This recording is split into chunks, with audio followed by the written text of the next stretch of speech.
we are here, and we are going to be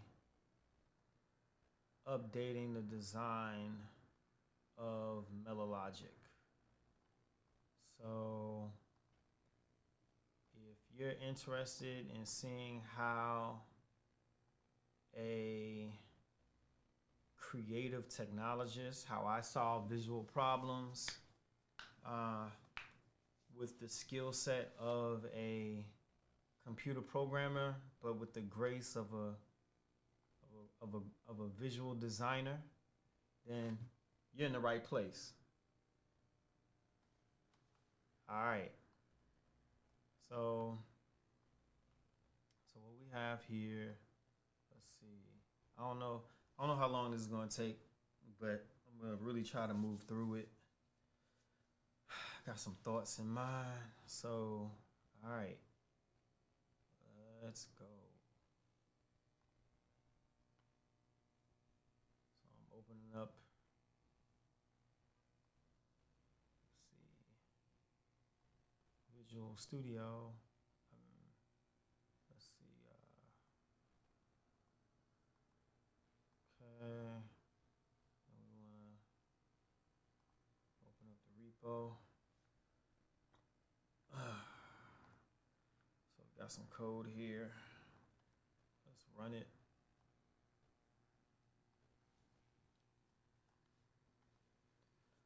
So, all right. So we want to go nvm use just in case. Oh wait, nvm use 14. All right, whatever. I don't have nvm 14 installed. All right, I'm just gonna do npm run dev. All right. So ran nvm run dev. We got the localhost running here. Let's follow this link.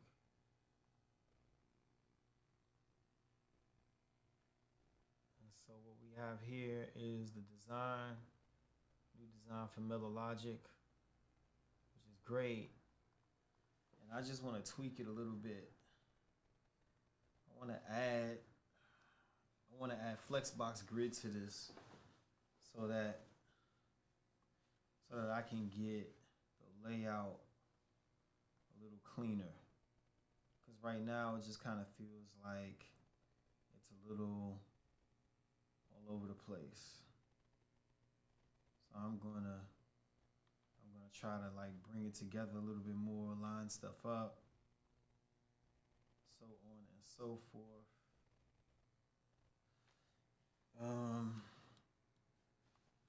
As an example, I have recently worked on, let's see, the searchable museum,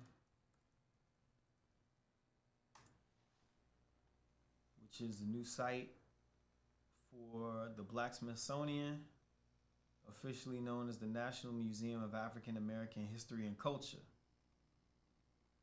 And it's a beautiful site.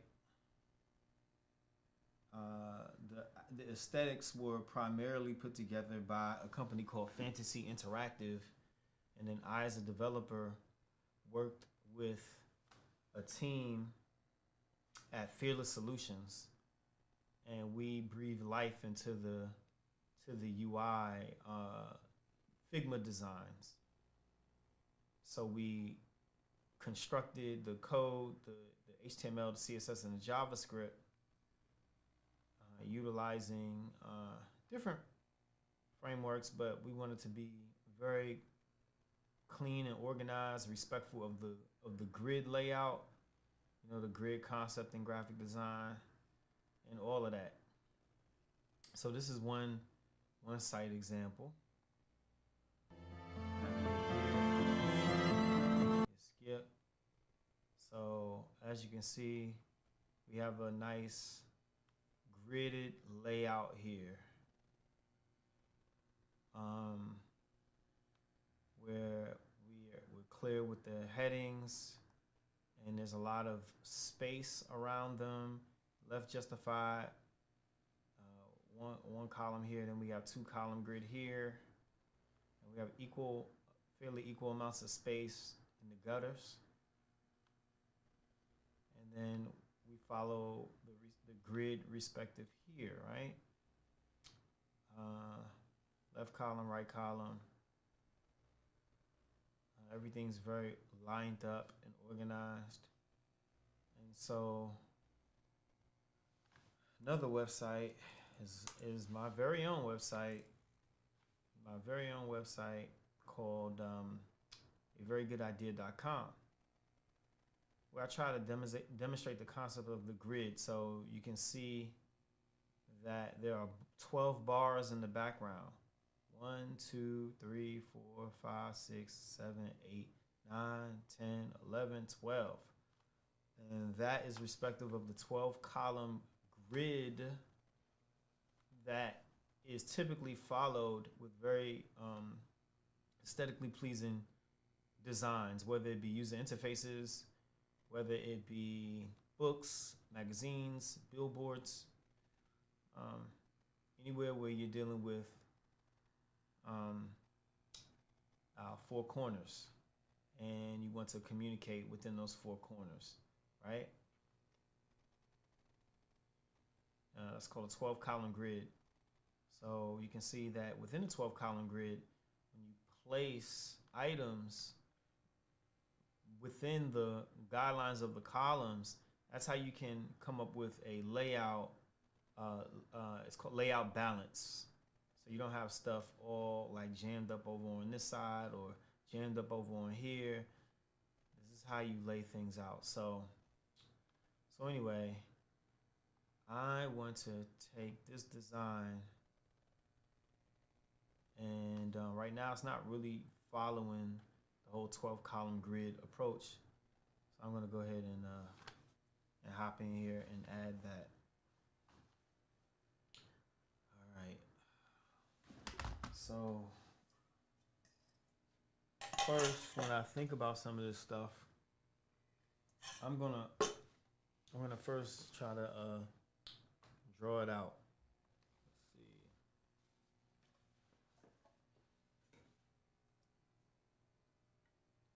Let's see. And this is how I operate. Hopefully you can hear me.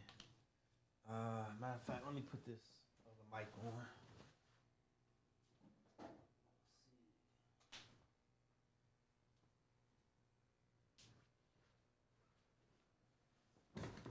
Let's see what we got here. It should turn on.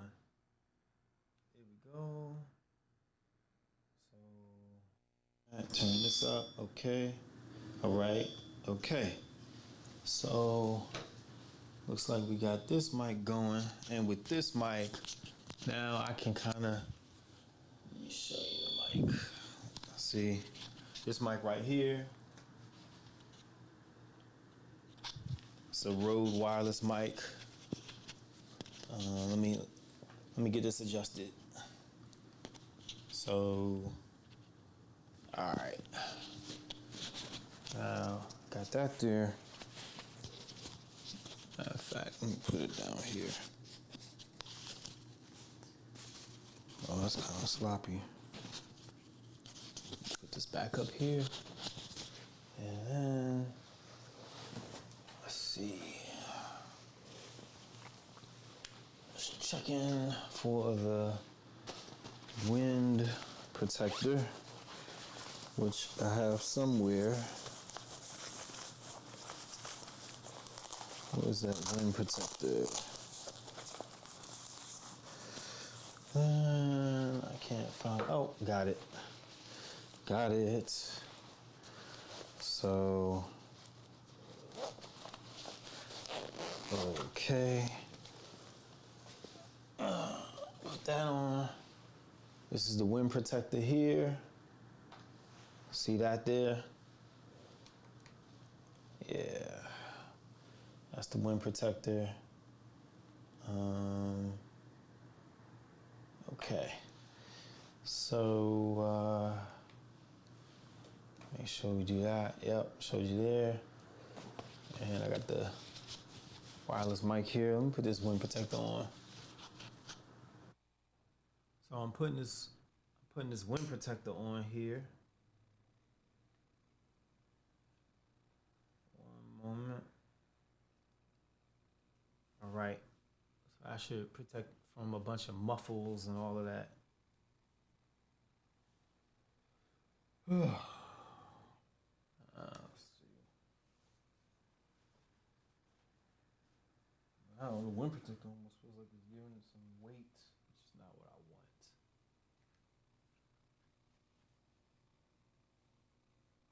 I don't want to be brushing up against this joint.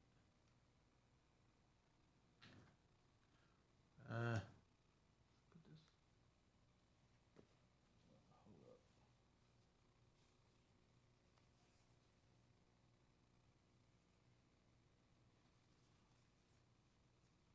Okay. See? Solving problems on the job. So that should be okay. All right, that should be okay. Yeah. All right, that should be okay. Yeah. So, all right. So what I want to do is for that design, when I think about it,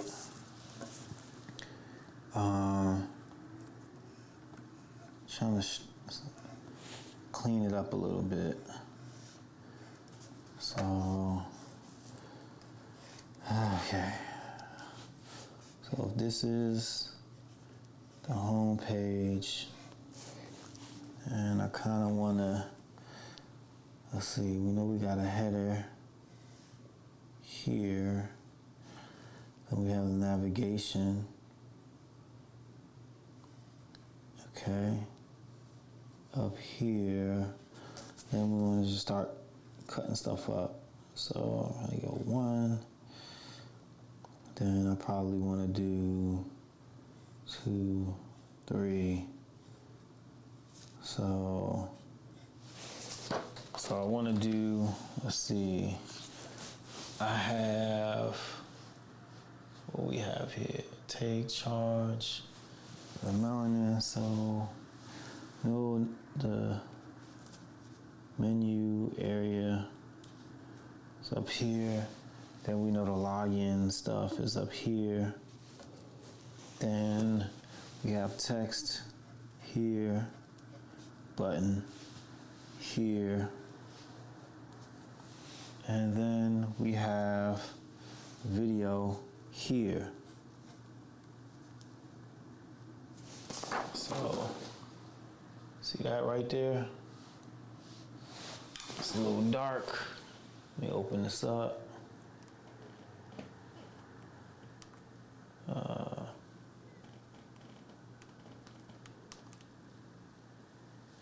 Oh, that's a little crooked too.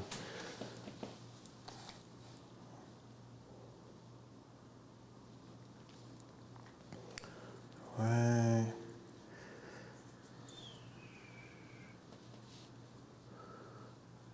Okay. Oops.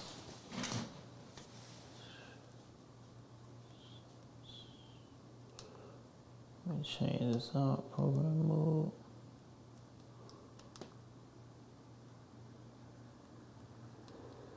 Okay. Autofocus, manual focus. Okay. All right. Cool. So anyway, that's what it is that I want to do, right? But if you look at the design, right? So we kind of, it's a lot of reverb there. We kind of see that when it comes to this video is like really over here to the right. I don't like that. And we have a lot of space here. You know, stuff is just not as aligned as it could be. So let's address this. So the first thing we're going to do is incorporate something called Flexbox Grid, because it's not incorporated in this repo. In fact, let me open up the code for the index page.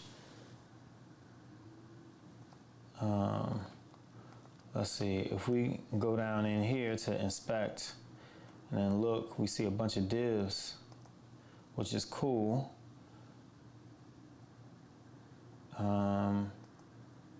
But things aren't as lined up as they could be. See that? So this should be in some kind of nested row, kind of like this.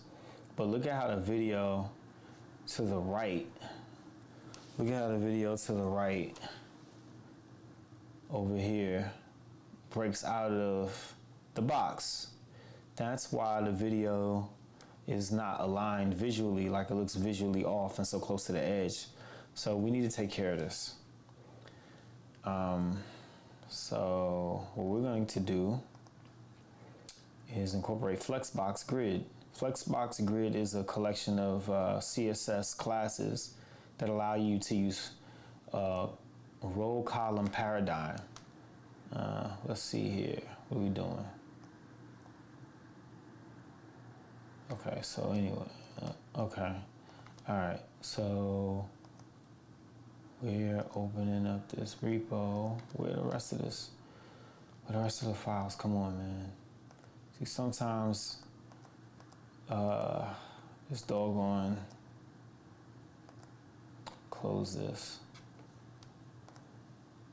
Visual Studio, sometimes it can just be a little bit of a pain to operate. So let's go to repos.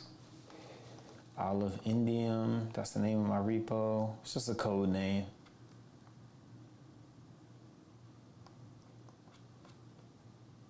So you should be able to like move this stuff down.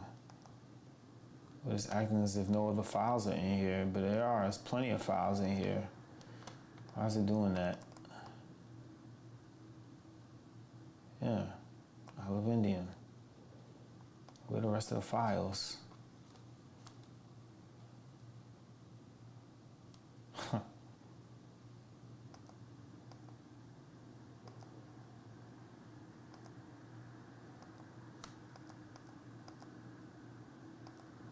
Where? Okay, here we go. All right, so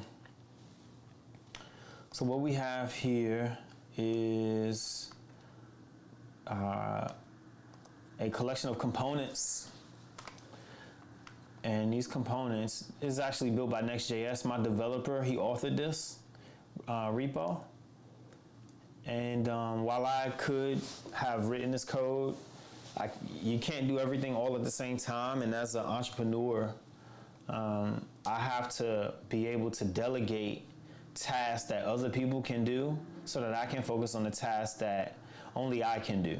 So now that he has pretty much coded a baseline version of the application, I want to slightly polish off the aesthetics a bit. And one of the ways of doing that is by integrating a grid system. So let's see, we were looking at the home page. So let's look for the home page. So if we look for pages in here, pages, and then we should have index. Index is the home page. And we have head, title, welcome to Mellow Logic. We have a nav bar, jumbo, panel 1A, 1B, 1C, 1D. So as you can see, this is the hero here. Look at this button text, sign up to donate. We go into the hero, the jumbo. All this is custom code. So as you can see, here are the children in here. So look, React Player, that's the YouTube video, right? Which is in first pane. And then we have second pane that's floated next to it. Whoops. Yep, and in second pane, it's stop jumping, please, God, dang. All right, in second pane, we have header, jumbo, button, second page, first pane, all of that. So, and you can even see those components, those JSX components, because it's written in React, utilizing the React library or React way of writing code, which is really JSX, we can look in components here, and then you can sort of kind of see the components rendered out.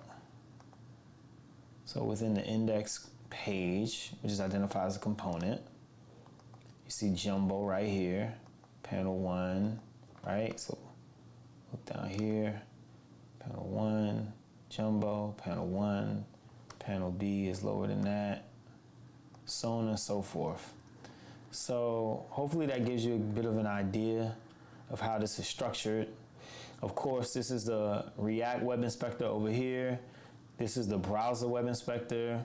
The React Web Inspector gives you a lens into the names of the React components that are being used, and then the HTML inspector, which has nothing to do with React, just shows you what the HTML structure actually looks like. So let's go in here. Let's go back to index. And so I want to introduce Flexbox Grid. So let me show you what I mean by Flexbox Grid. So if I go to Melologic, Copper Genesis, actually, let me go to a very good idea.com, because I use Flexbox Grid here. So if we look in here, and then again, this is the repo to a very good idea.com. You see how I have layout, and I have layout JSX. So just think of this kind of like index JSX, kinda. So if I go in here, and I just hop all the way down to my JSX or my HTML, I have here div ID top. You know, I have class name wrapper, class name row. I have class name header call XS12, call SM1, which changes the size of the div at certain breakpoints, or browser widths. So, and this is all Flexbox Grid syntax. And that allows for those 12 columns. See, when something says call XX12, that means have this div span all 12 columns of the row that I'm inside of at this particular breakpoint. Then at another breakpoint, so XS is like on mobile, it's the smallest breakpoint. Then when you go a little bit higher, SM is tablet, 768 pixels wide. I want you to offset this div by 4 columns. So if we go to the column paradigm again, offset the div by 4 columns, 1, 2, 3, 4. So I have it on SM, a small breakpoint, line up over here. Matter of fact, let's see what goes on. 1, 2, 3, 4.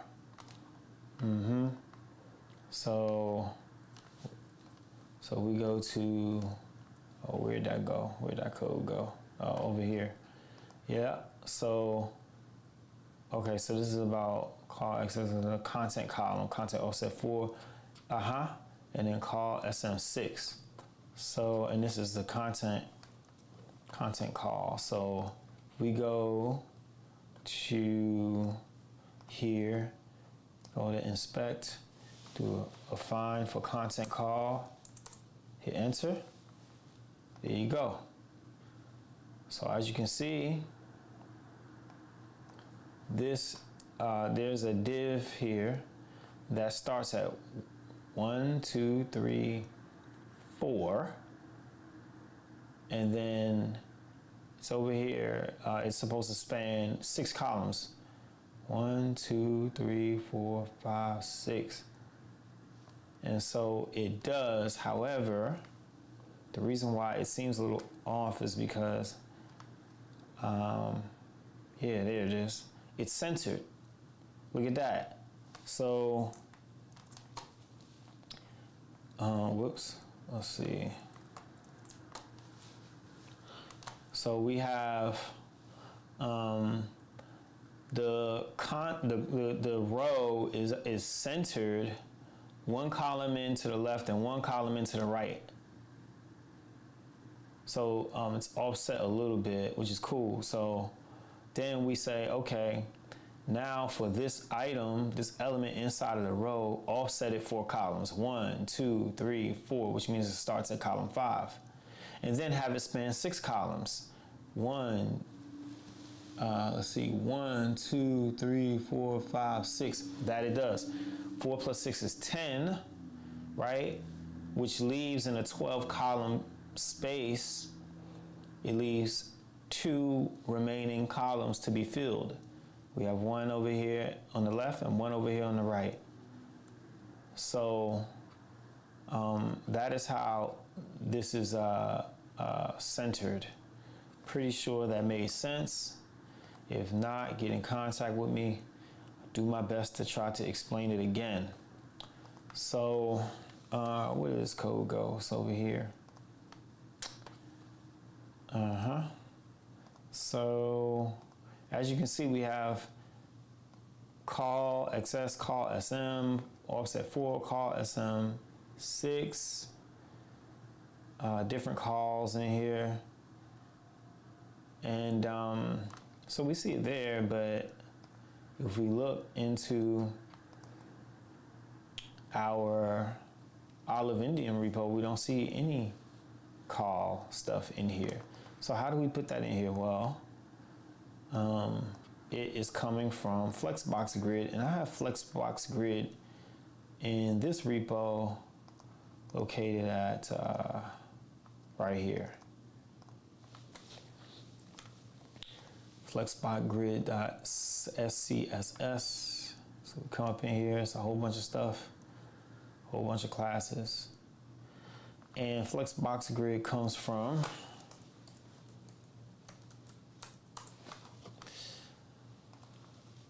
a piece of code that somebody so graciously put together called Flexbox Grid,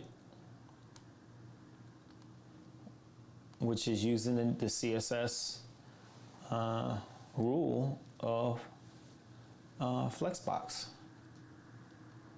the rule declaration of display Flexbox. Yeah, or display grid. Yep, so see that? Look at that. So even though this has 6 boxes here, that's because each box is spanning 2 columns. So as you can see, call XS2, call XS2, call XS2. It's just an example, but it keeps going, you know. Oh, Adam loves you. Appreciate it, Adam. Appreciate it, man. So, all right. So let's get this in here. So I am going to, what are we using? Let's see, check something out.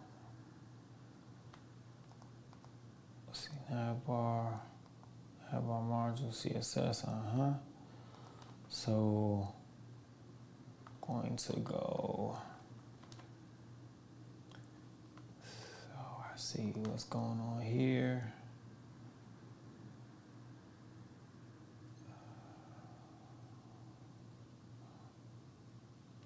Okay. I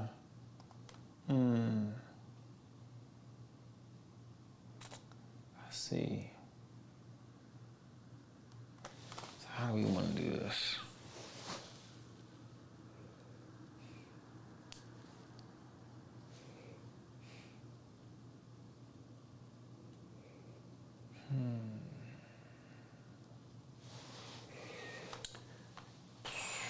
I mean, you could do it that way. Let's see. Just take this, take a look. Create an organism. Call layout.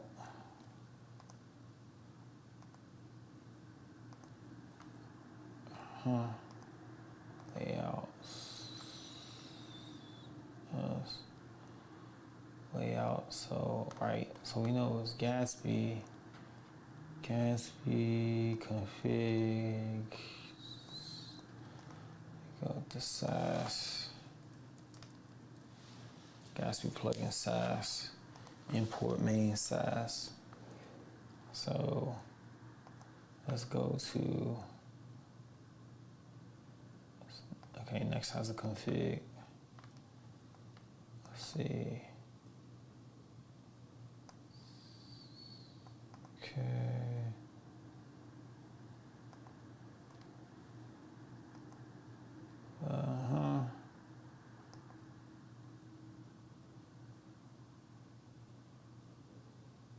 Let's see.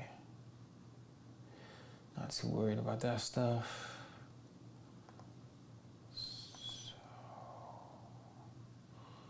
All right, so we gotta be able to like, okay. There's a couple ways we can do this, but I'm gonna look for, let's see, anyway, SaaS, next. I use SaaS with CSS modules in Next.js. I'm learning as I go, y'all. Let's see, we're gonna build CSS modules.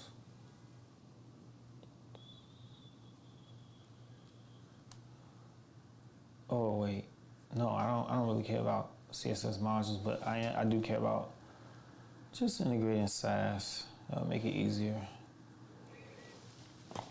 Let's see.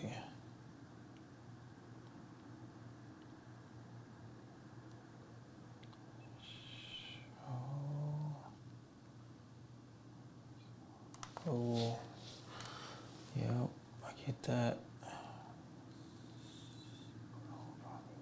Available, yes, I get that. Default, yep, get that. Installing SaaS is what we want to see. SaaS, we already got SaaS. Importing SaaS. Why are you doing this? Oh, it's not your project. I guess you should do npm install SaaS. Let's see. npm install. Let me see here. We got SaaS.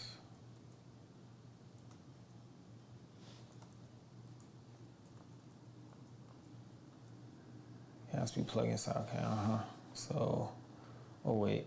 Let me look at that again because I want to see where was it. It's in dependencies. Okay. So npm install SaaS. Save. Enter.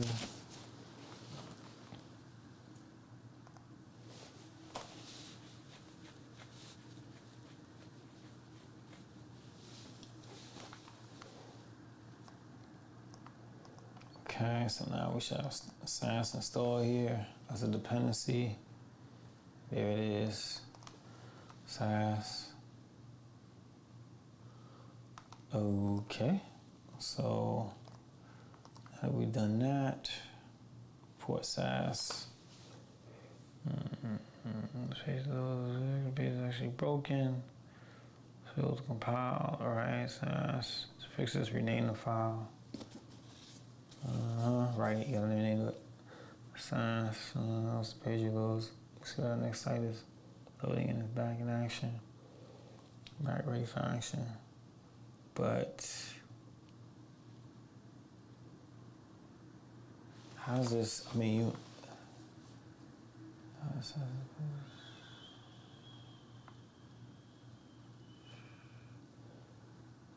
Okay. Some good businesses doesn't come with SaaS completely built in. Luckily, to get SaaS set up running inside our next out, we need to do install a SaaS package from npm, which will let Next.js include those files in its pipeline to install SaaS. Okay, so now if I go to here, copy this, come over here,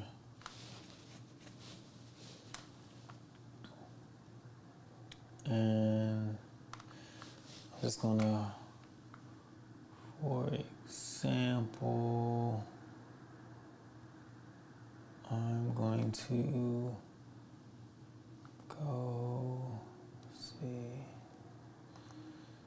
So we're gonna go.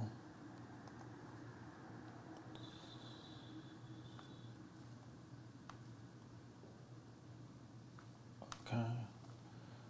Oops. Pages. So we're going to go. I can't here do source assets. So there is no source in here, but you can do something like assets. So we're gonna create a folder called assets. New folder, assets. Then inside of it, new folder, SAS. Then I'm gonna go like this, new file, flexbox grid. CSS, gonna paste in there all of that. Okay, so now we're going to try something where I'm gonna import from. Let's go here and go assets, SAS, assets.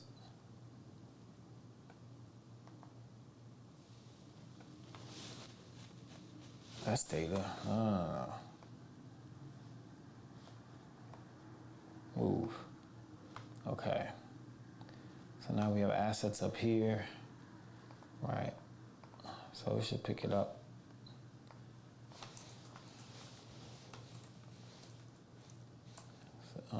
Guess it didn't, but it's all good. Size. And then you want to do flex box grid.css. Save that. Okay. So let's run this again. npm run dev.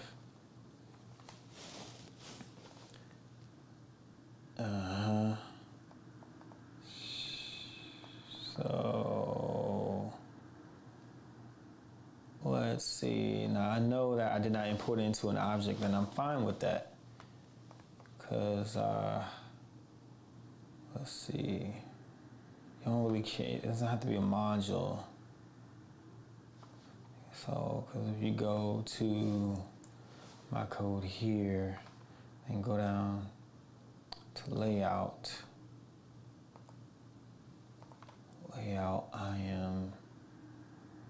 I just import layout. Oh, what did I do? From? Okay, let me take from. Do it like that. Okay, global CSS cannot be imported from files other than your custom app.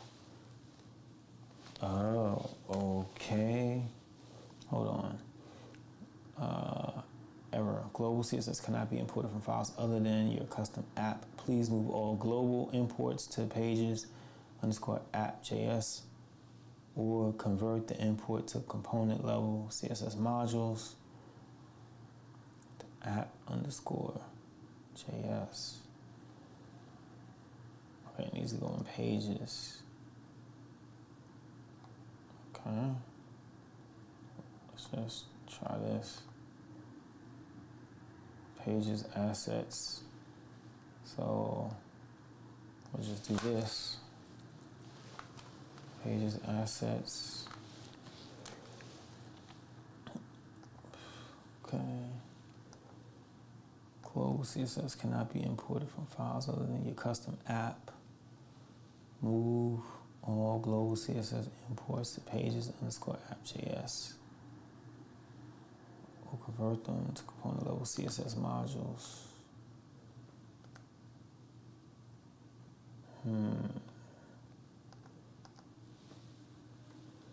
Let's say.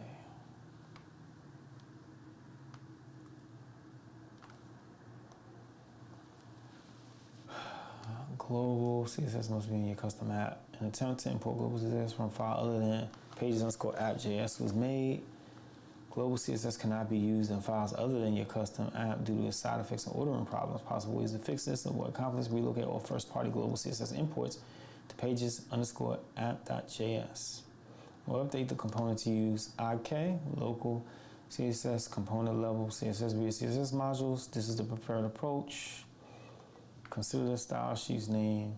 Styles at CSS. Create a page_app. And I was already present. Then import that. My app. Component page props.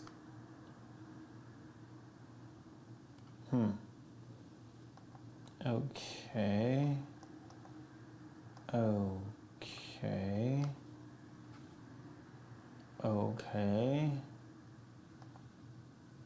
Component page. Okay. All right. Well, I guess it's saying it needs to be. It needs to be a file. So let's move this out. Put it back. Up top. Oh, come on.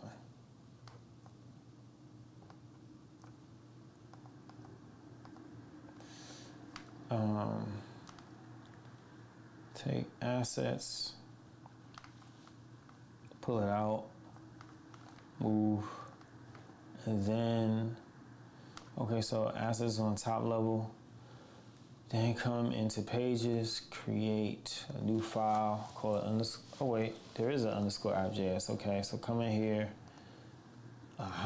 just put it here. So let me go to index, take this out here, and then go into _app.js. All right. Okay, so there is a styles. There is a styles directory. I did not realize that. Okay, so here we go. So I could dump it in here, which is fine.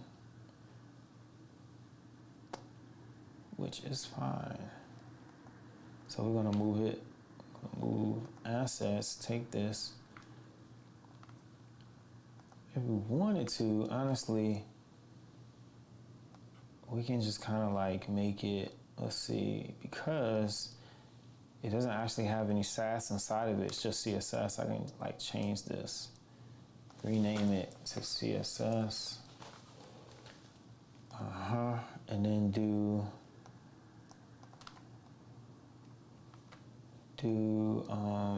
let's see, we can come here, where is it?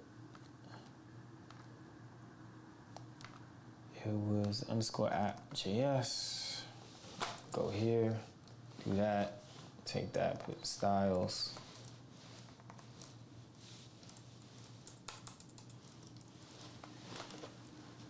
okay, take the sass off, and then take the S off here.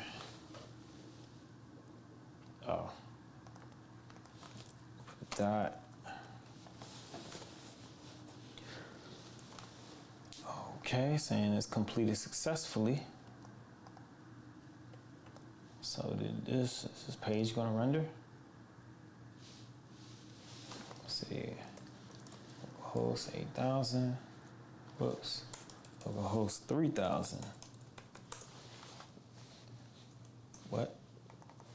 3,000. Here we go. All right, so here's the app.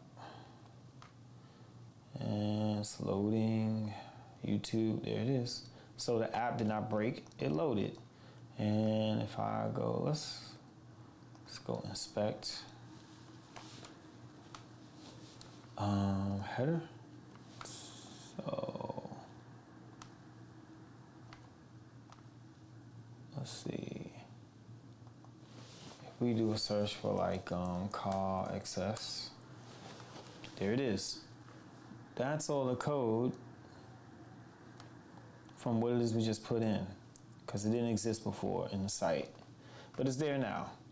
So now that that's there, we can have a little bit of fun. So, and in fact, That's globals. Check this out. Let's do this. Let's go to my repo, assets, SAS. SAS mimics regular CSS a lot. Man, okay, so I have these imports, so I think I should be able to go like this. Import flexbox grid. Okay, there's normalized too. Might take a few of these things. Import flexbox grid. So if I go to globals and I do this, well, actually, we can call it like main, right? Watch this. Main.css, then init, import flexbox grid, import globals. Do that. And yeah. Let's see. Then if I go to _app.js, and then I go main CSS, and then I'm gonna delete this line because main is importing. Can't resolve flexbox grid. Okay, yep, that makes sense. So if I go back to main, because I got two S's here, S, take that off, S, take that off, hit save, compile successfully. So now we hit, okay, this hot reloaded. Look at that. Look at that. I did not break it, CSS loaded. So now let's start adding this grid. So I want to go to, let's see. All right, so this is a wrapper function _app.js. It's a decorator paradigm. Decorator paradigm is this. Let's see. Let's see. Decorator design pattern.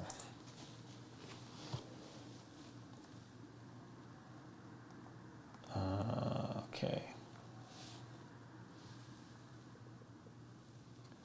So decorator design patterns, decorator pattern. Decorator pattern and a design pattern is the way in which you organize your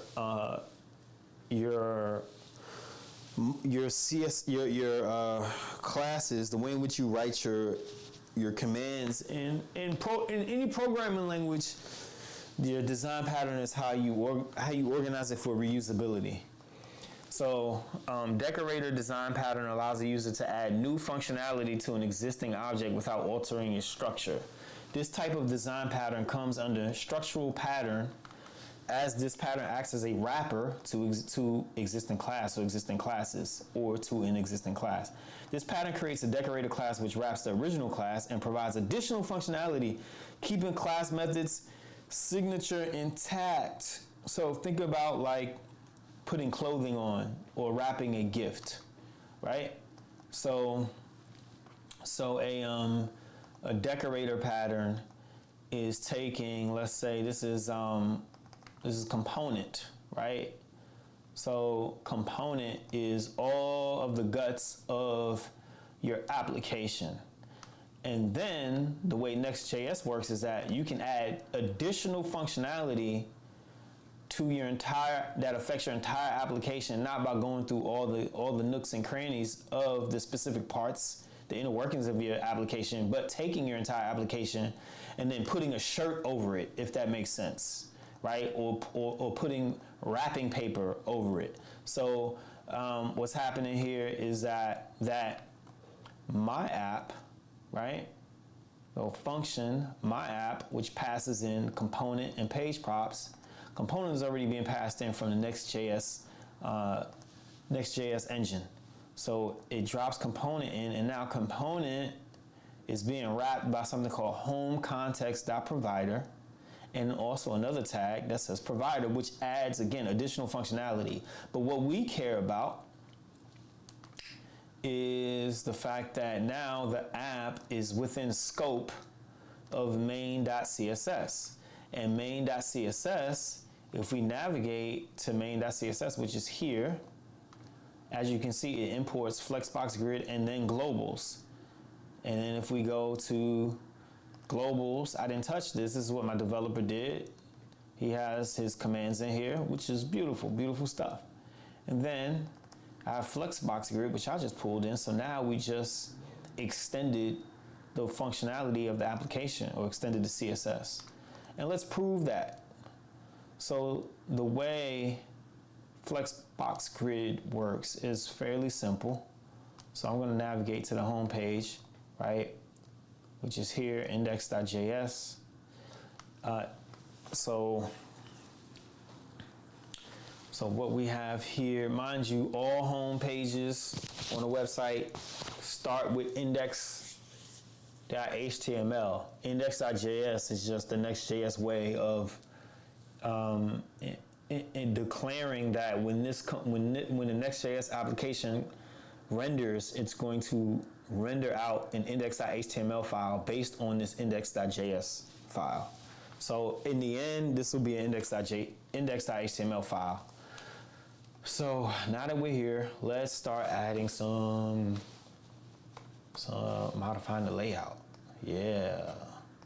So I want you to see, where are we? Here we go. Welcome to Mellow Logic. Hooty hoo. So, all right. So when I look at this here,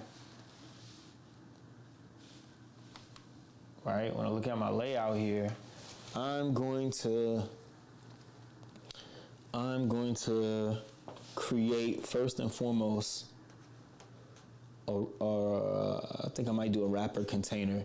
And then my wrapper container is going to contain a row that's going to contain, I might put the nav in there first, and then another row that contains 2 columns. So let's try that. So, all right, so that I can refresh my memory. Let's see, we go to, you do so much all the time. Sometimes it's hard to remember how you wrote something because there's so much context switching. Let's see, I want to go to components. Organisms, hop over to layout, layout JSX. How do I do this?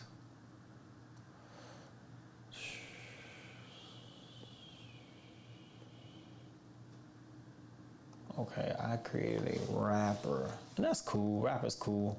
So wrapper, let me go up here. Now look, did I throw wrapper in Flexbox Grid? Because I think wrapper, I made that. That doesn't come from Flexbox Grid. Let's see. Where did I put wrapper? Oh, I know. Let's go down here. And I put it in layout SCSS maybe? Yep, I did. Here it is. Wrapper, then I did row. Margin left, margin right. So wrapper, position relative. Okay, because I wanted to remove the margins from rows. That's why I added that. So what did I do that in layout? Whoops. So we're gonna take this, copy it, move it over here. Oh, and you know what? I need to create a new branch. Let me see, get status. Okay, so let me do something, get stash. So all get stash does, it hides your changes. And these are new files here, so they're not tracked by Git. So now that I did a get stash, let me do something like this. I need to go git checkout B, and I'm gonna call it feature. And then let's call this Style updates. All right, now in order to unstash what I just stashed, we're gonna go get stash pop. And that pulls back all my changes. So now these changes, when I save this stuff, it's going to go into, let's see, this current get branch, right? Feature style updates. So now I feel like we're rolling. So we're gonna go to globals. In globals, let's see what we got here. Okay, got some font stuff. And some of the stuff can be refactored. So I'm gonna do that. I'm gonna throw wrapper in. Save that there. And then, you know, for this font stuff, I'm gonna call it, what do I call it here? Scroll up to assets, SAS, font icons. Okay, no, web fonts. All right, so maybe that's what we'll do. For globals, we'll call it web fonts, CSS. Then go into globals, do this, take this. So organize it a little more.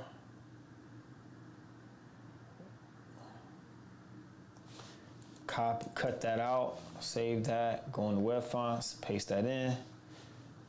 All right, save that. This video is also dedicated to all you technical interviewers that always want to interview your boy and ask me about some kind of random, perfunctory thing that you just learned 2 weeks ago, but you want me to answer it on the spot in your technical interviews. Come on now. We all know how this stuff goes, all right? This stuff is about programming to automate. This stuff is about, it's a stacking knowledge, meaning that you learn just enough about something to get it to interface or integrate with something else.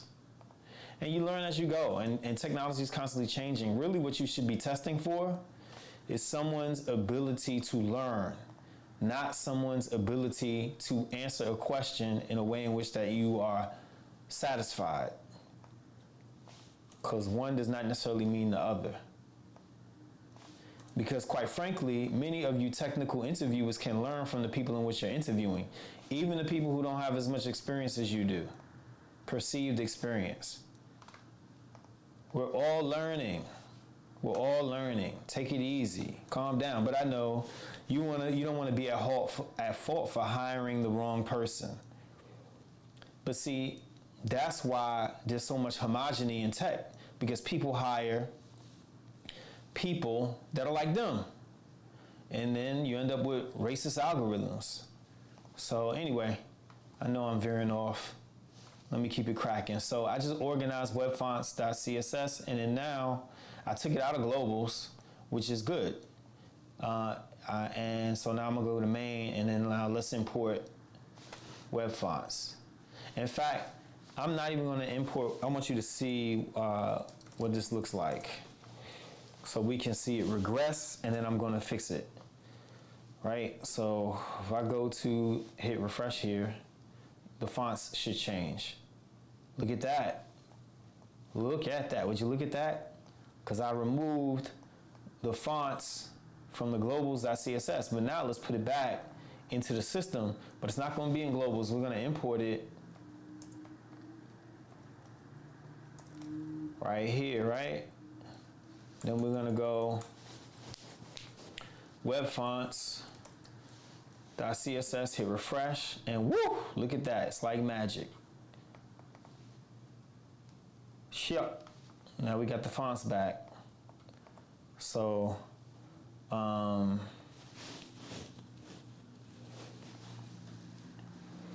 right, so next up, now that we did the web fonts, and I wanted to start, I put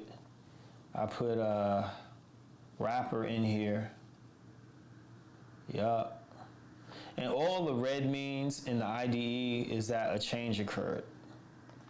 The green means is that it's a new file, and white means nothing has happened to it.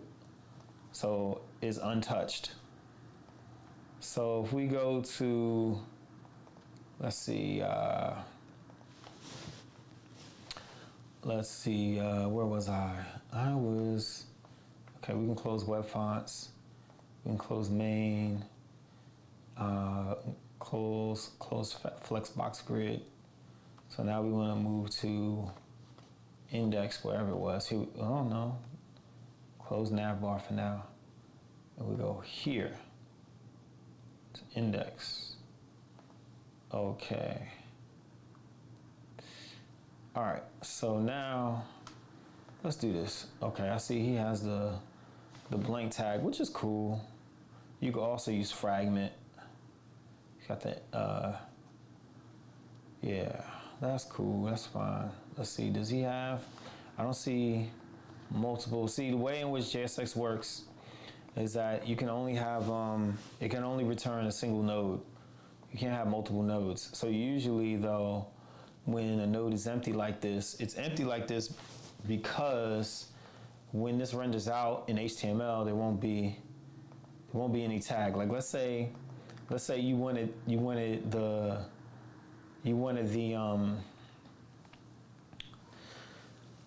return value of a component to have multiple children. Well, you can do that by using an empty tag. And then in HTML, you just get a list of nodes. You won't get a single node. So let's see.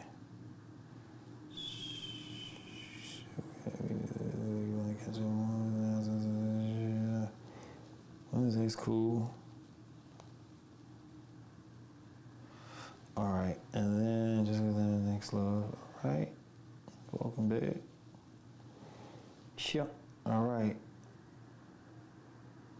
Oh, is that what this is titled? Is black skin worthless? Well, that's not cool. Daggone it. Hold on, let me change this title. Is that what that says? Can I change the title?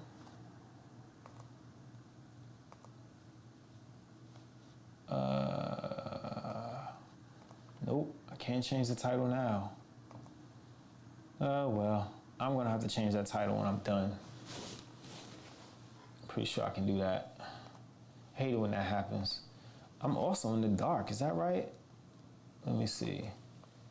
Hold up. Am I in the dark? Where'd that go? YouTube. Am I in the dark?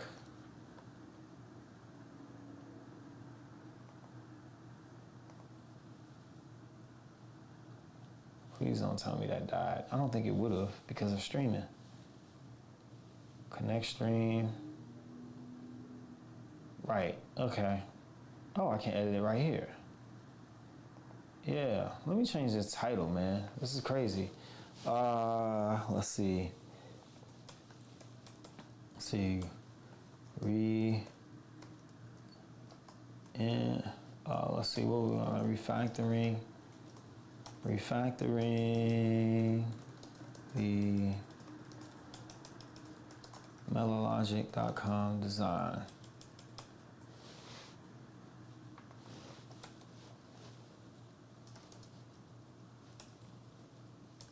Website design. Live. Okay. Let's see. Let's just do that. Whoops. So, well, I'll change the description at some other point. And let me turn this light on.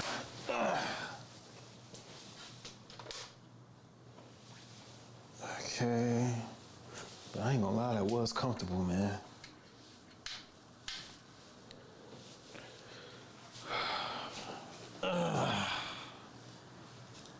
Let's see. You know what? I'm gonna turn this light off a little bit too much. So I gotta make sure I'm comfortable coding and designing. You know what it is.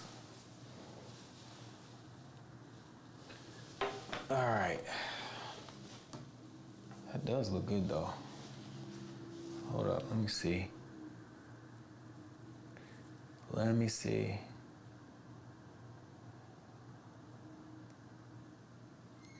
Yeah, that did look visually good. But it's cool.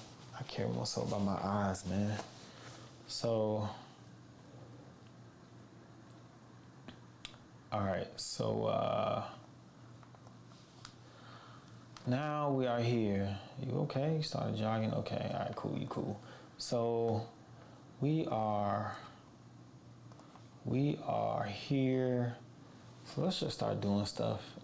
If I go to here, whoops, come on now. All right, let me hit refresh. All right, so, okay. And let me look at this. How did I do this? How did I do this?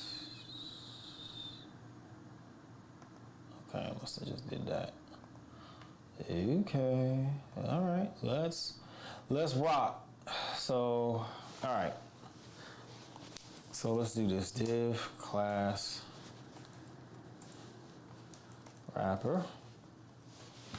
All right. So let's add that. So there is wrapper, and wrapper was, if I look, I think I had it as, I think I can fix that. Wrapper, I must have put it as position relative. So, okay, no problem. So let's take that off, and then let's go possibly here with it. Let's see, div class wrapper. That's gonna be empty. And then just go put something like some test information, test data. Yeah, no problem. So what we want to do is, let me take this, go down here. Okay, do a search. So we know it's there, wrapper div, right? Then we got that. Understood. So how is this done? Let's go in the head. Okay. Head, next head. Okay, that is a tag. Preload, like a whole bunch of stuff. No problem. So I don't think we're too worried about head. What we're concerned about is maybe, BG1. So BG1 styles, we go to BG1 styles, that's what I thought. It's got a position absolute. Position absolute is lining up itself to the body tag. And when I throw this around there, it throws it off. So the way in which around this, I would think, is to do this. Take this, put it down here. Take wrapper. Let's go all the way down here. And then move this up. There's a few ways that this can be done, but let's see. Let's do that. And this should be fixed. Whoops. All right. And so we see wrapper right here. But it doesn't interrupt the background code, which is this HTML element here. So if you uncheck position absolute, see that? So we have a semicircle background there. Probably gonna end up changing that at some point. But anyway, we got wrapper here. So now what I want to do is, I think we're going to have it as, while this looks kind of good when you move it to a smaller breakpoint, as you can see, the navigation starts to like, the layout breaks in not a very aesthetically appealing way. So we're gonna fix that. We're gonna fix that right now. So we need to, let's see. So, all right, you got all of that in the nav bar. So if that's all in the nav bar, we can do this a couple of ways. One way is, let's go, we can make the edits inside nav bar, we can make it outside of nav bar. And the way in which that he has designed this, I guess it probably makes sense if we did it inside the nav bar. So if we do it inside the nav bar, and remember, all of the Flexbox grid stuff is available to this file because this file is inside of the application, and the application gets decorated. Remember the decorator design pattern? Yeah. So anyway, let's keep moving.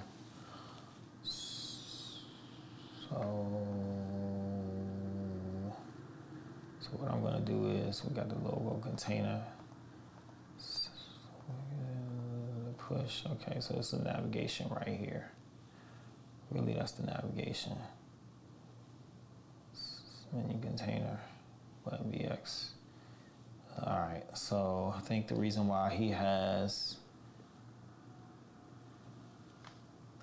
this right here, email verified stuff, the main container, semi-main container.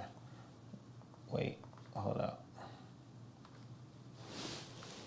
Nav context, verify, you need to confirm, you need to confirm your email address. No, main container, semi-main container, logo container. Where's the login stuff? Oh, it's right here. Sign in. Okay. So we got all that stuff to the right. Open burger, yeah. Okay. So first and foremost, I'm going to go. Okay. So this is the message at the top of the browser that happens. So never mind that for now. We need to go in the main container. Let's see. Yeah, some stuff here. I see. So nav bar JSS main container, logo container. Okay, so he did all this stuff in the container, so we don't really need this that much. We can kind of modify it. Let me close globals. Go to index. Let me close app. All right, so we're gonna go to index. Oh wait, no, we're already in index. I mean, we're gonna go to navbar index. Navbar index, what we're gonna do is we're gonna take, let's see. This is a little kind of main container, you got the sign in. Okay. So, all right, we're gonna do this. Div class row. And then we're gonna close this. Drop down to where main container ends.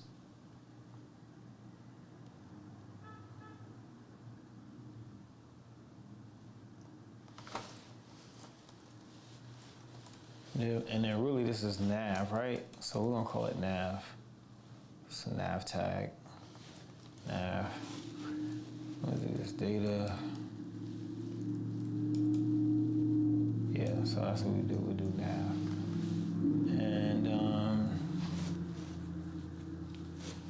And in fact, whoops, let me take data off. In fact, let's do this. Maybe we can move it higher.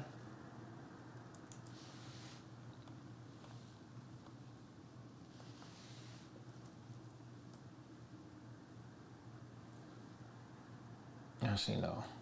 This should probably come out of nav too. This should probably go on the layout level. But anyway, so let's do this. Row. So, you know, we hit refresh.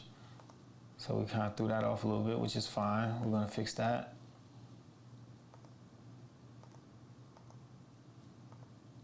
Here we go, row.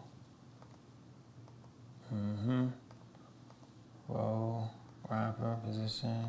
Let me see what happens when we take that off. Yeah, that didn't do anything. Row flex, this is perfect. So the next thing that you have to do immediately within row is declare columns. So what is semi-main container?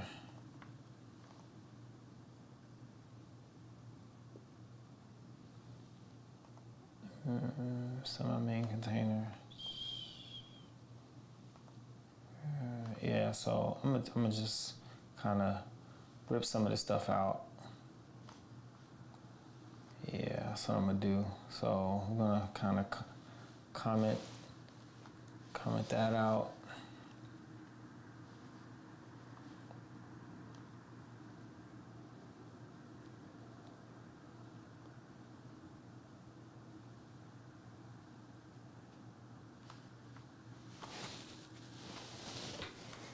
Okay, let's see.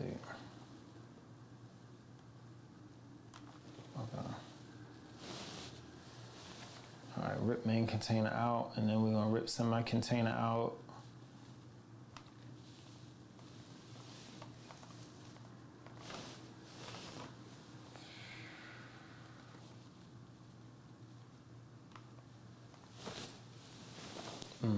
And then now what we're gonna do is, don't worry about what it looks like because it's gonna look broken. Now we declare columns. So div class, because this is our React, you gotta put class name. So div class name, and then we wanna do call, and then, because this starts at the SM level, because at XS we show a hamburger menu. Let's see, call, class name, SM, and then we want, let's see, we want to divide one part. Let's say,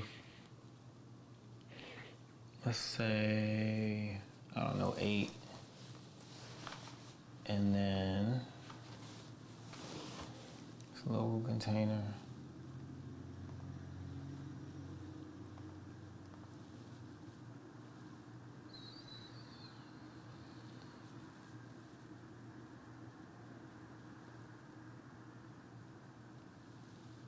Okay, wait, hold on, what is this? This might be, let me see. Maxwell 600, Okay, so I think Maxwell, yep, devices.sm. So the way in which this is programmed, this is actually the mobile menu. So what we can do in order to see this code, let me back this up. Take this down, take that off right there. Don't worry, I know what to do.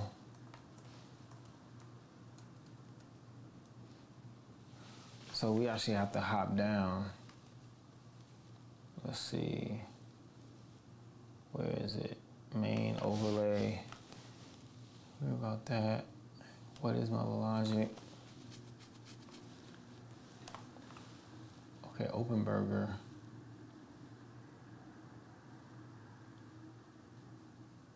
Okay. Profile. Oh, container. Why is that called hamburger? There's no hamburger at this level. But you know what? We're just gonna start. I'm gonna put it back and start just messing around and filling it out. So we're gonna do div nav class name row. Actually, you don't have to, I mean, you can, it all kind of depends. So actually, okay, so we'll do this. We'll syntactically call that nav. Inside of nav, we go div, class name, row, right? Then we're gonna go down.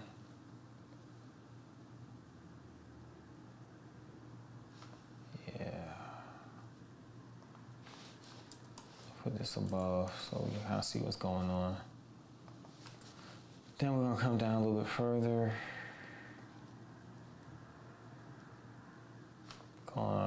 Okay, comment those out, then close div, then close nav,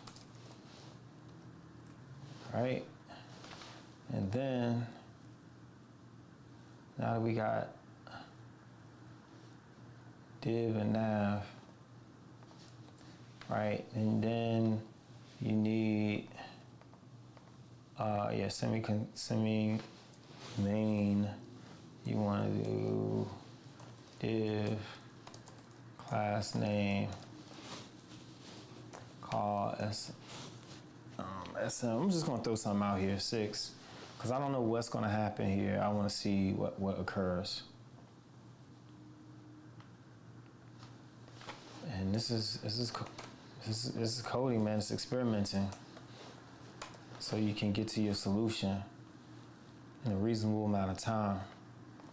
So, all right, we did div call 6. So let's see what happens here. Okay, perfect. So we got some things that it looks like something happened. Let's figure out what happened. So let's navigate in here. Div call 6, perfect. Row, nav, position relative, wrapper, row. Okay, so we see that it's taking the whole thing, right? So what I want is, let's see. What I want,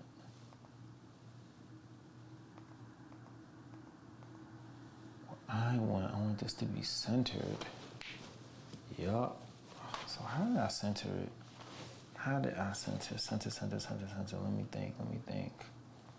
So I know 6. Right. How did I center this?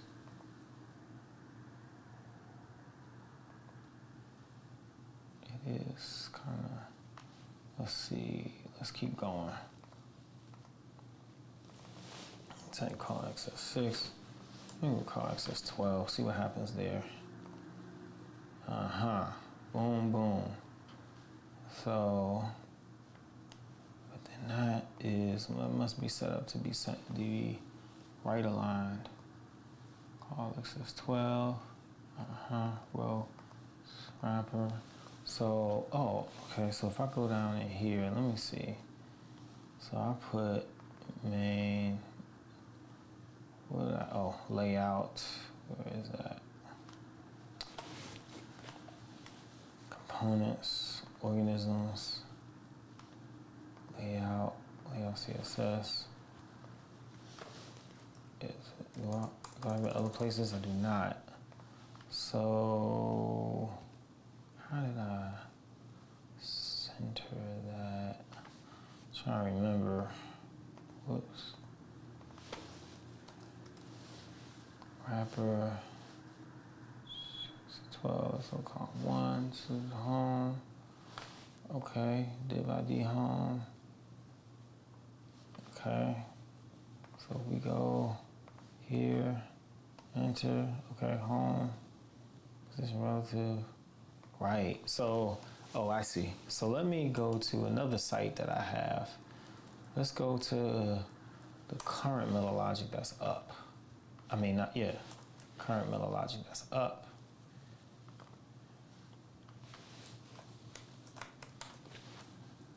Let's see.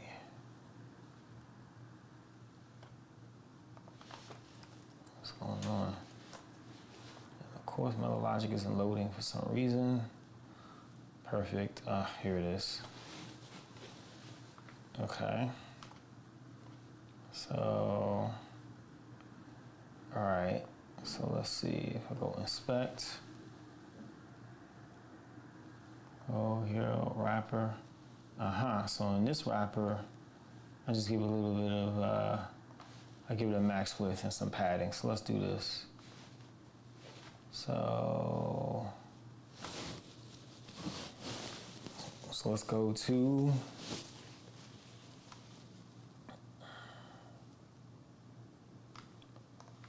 max width and padding, globals. So let's see. Padding max width 1,000. And then let's go here.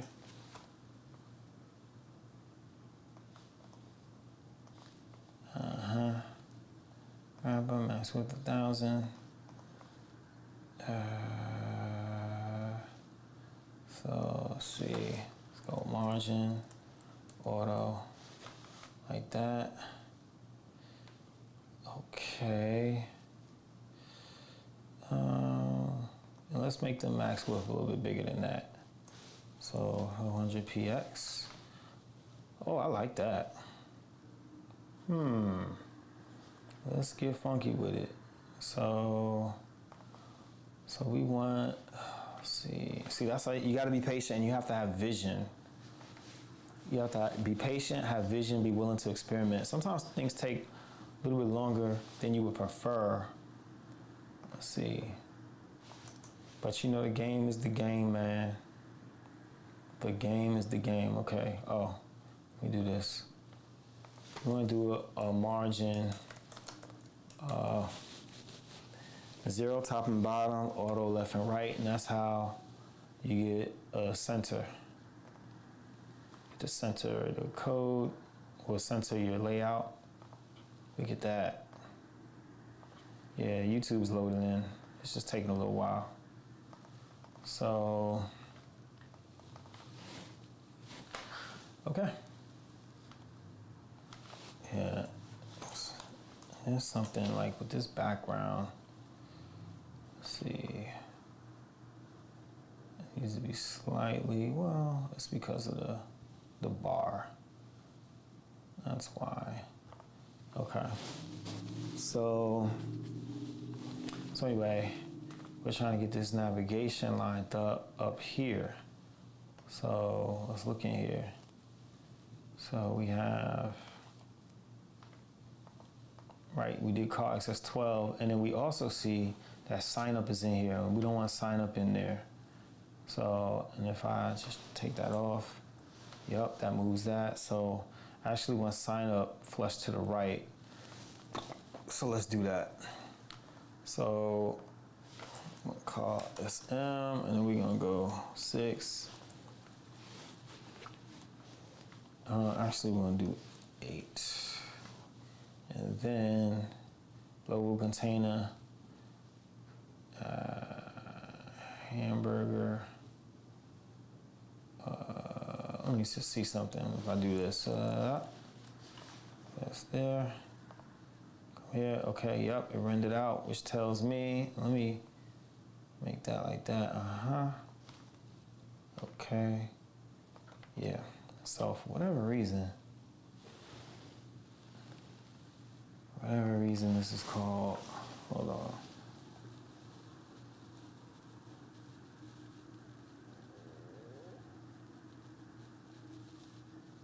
Hey bro, it's all good. And then let me share with him this link.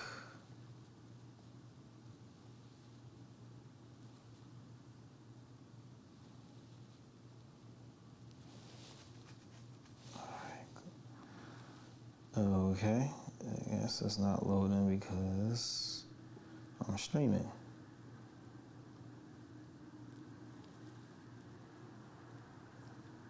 Okay, man, that's dark. I think I might turn the light on.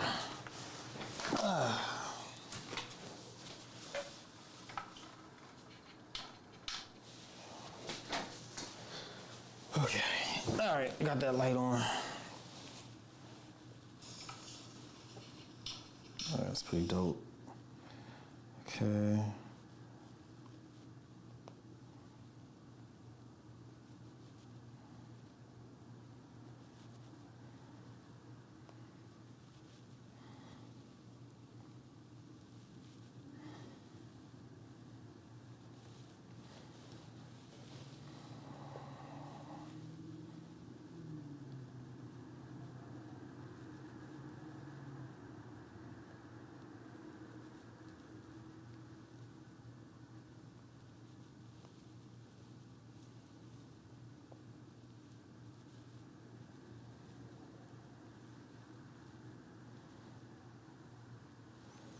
All right, so okay, let me also accept that.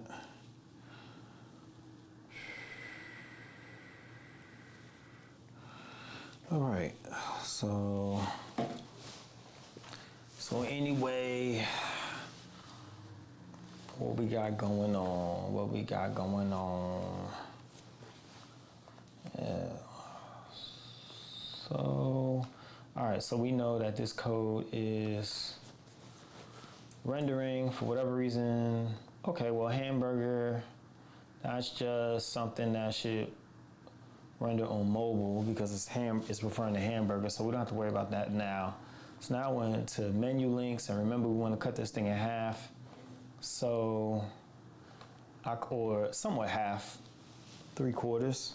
So call SM8. Well, actually, no, that's 66%. 4, 8, 12. Let's see, because 8 is 2/3 of 12. So now we want that 66% to end. Oh, he's got this called logo container. I see. So yeah, I would change that. Put the div here, and then come down here.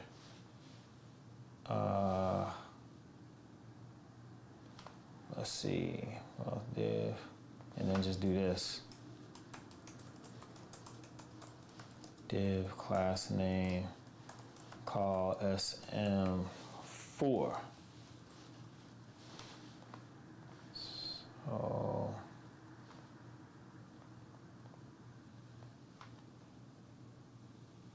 that should probably take care of that. That should probably break this up. So let's see. Save that. Come over here. Look at that. So wrapper. Let's go in here. We're gonna kill that position relative in a second. Don't worry. Got row. Look at that. Call 8, call 4. See that? Ooh, ooh, ooh. All right. Pow. Knock yourself out. Jada Moi. That's a Jada Kiss reference.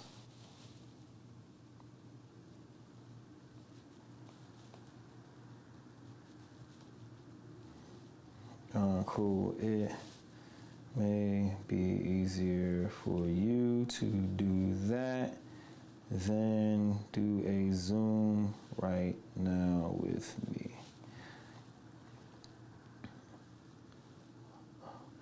Also, Derek and anybody else, feel free to subscribe.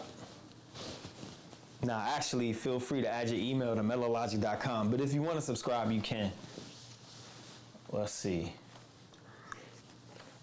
So, and the goal, I want to show you all this stuff, man, because I want to show you, like, it's possible to understand complex computer programming terms and also understand graphic design, visual design, and UI design.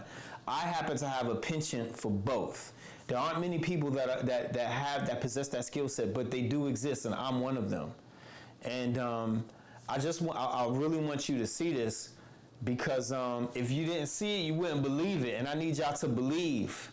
So come on, hop on the bandwagon for MellaLogic. So let's see. I love creating products. And I love creating products that fix problems. And I love owning products that fix problems. Let's see. And I think more people should be into this kind of thing. All right, so we back at it. So we got this, all right, don't worry, we're gonna fix that login sign up gap. We'll knock that out. So now though, if I scale this, you can see it still breaks down a little bit, but we're gonna fix it. It doesn't overlap. So remember before, login and sign up would come down here. It would just kind of overlap a little strange. Now what's happening here is that there's a line where this side never overlaps with that side. What's happening here is that the logo is overlapping with home because these are in the same column. So, but we can address that. Yes, we can. We can address that. How are we going to address that? Well, I'll show you how. So let's just do this. Instead of call SM8, let's break this down again. So let's have the logo sit in, let's have it span, let's see. Let's have that span 2 columns, right? And then we want to actually kill this because that's some layout stuff. And then close that div, right? And then do here, go div, class name. Remember, so this one div span 8 columns. So if we're breaking the 8 columns into 2 more columns and 1 column is 2, what's the remainder? The remainder is 6. Simple subtraction. Call SM6 because 2 plus 6 is 8.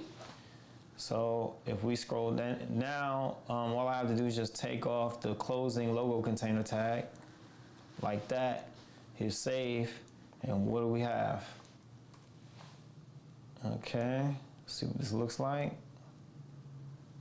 Don't worry, it's all good. We got it. We got it. So let's look. So we have this logo is taking up a lot of space. All right. Oh, okay. So perfect. So what we have is we have this menu here. First of all, is right aligned, and it's got all this position absolute stuff, so we can take that off. You know, we could take a lot of that stuff off. Margin left.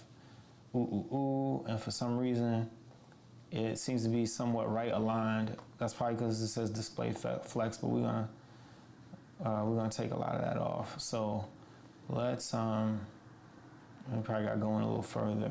All right, so and yeah, that shouldn't have nothing to do with it. Yeah, so don't worry, we got to fix that. So we're about to fix that. So if we go to call SM6, so the text was a little right aligned, kind of janky looking. So it's probably menu links here. Yup, that absolute, all that, yada, yada, yada, boom, boom, boom. So let's just take that. We're gonna comment that out. Okay. Oh, wait a second. What I put call SM4? Call SM4. Okay. Oh yeah. So we good. So don't worry about that hamburger. We'll take care of that. So, all right, let's go back. So we affected the font style a little bit, and that's fine. See, the issue was that the layout CSS was baked in with the style, the inline CSS. Block level CSS is baked in with the inline CSS, or layout level, or even more than that, layout level CSS. It should be separated, but it wasn't. It was baked in with more inline font style CSS, which shouldn't be the case. So you want to draw lines between that, or else it makes it a little bit more challenging for other people to come in and make changes to refactor and also to read the code. So, but mostly for refactoring purposes. So anyway, Aha, look at this. Left 150. See how we found that? So now we see that it's in the span level. So I think that might be directly on this here with these data test IDs, which is cool. Data test is good, but let's do this. Yeah, that's left 150 and all the stuff. So I think that was that's individual link or indie link. So we go here, look for indie in link. Here you go.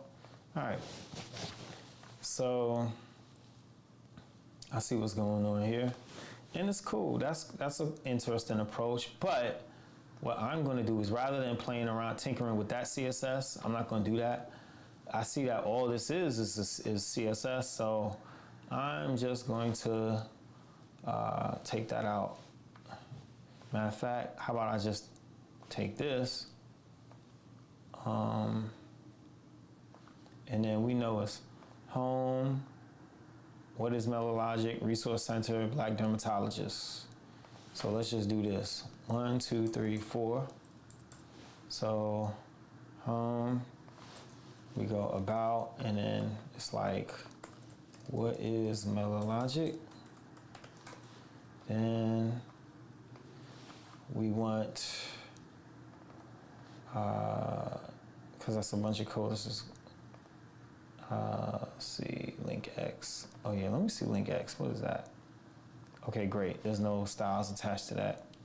So, interesting. Oh, I closed that file by accident. So let's go back in there. Okay. Yeah, that's another thing. Link X. Yeah, got it. Yep. So, yep, link X. Mix it an A. I think I understand what's going on. Oh yeah, that makes sense. So, link X, what is Melologic? Where were we?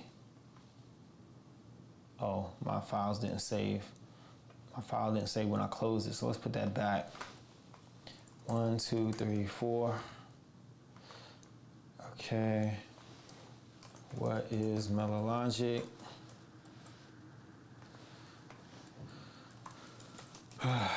About, okay.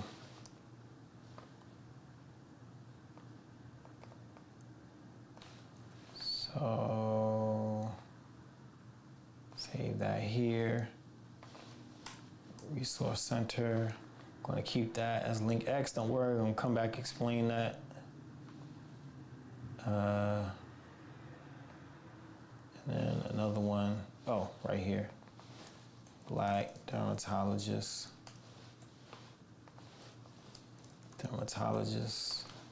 So, and then we're gonna come here. Take that, and then copy this.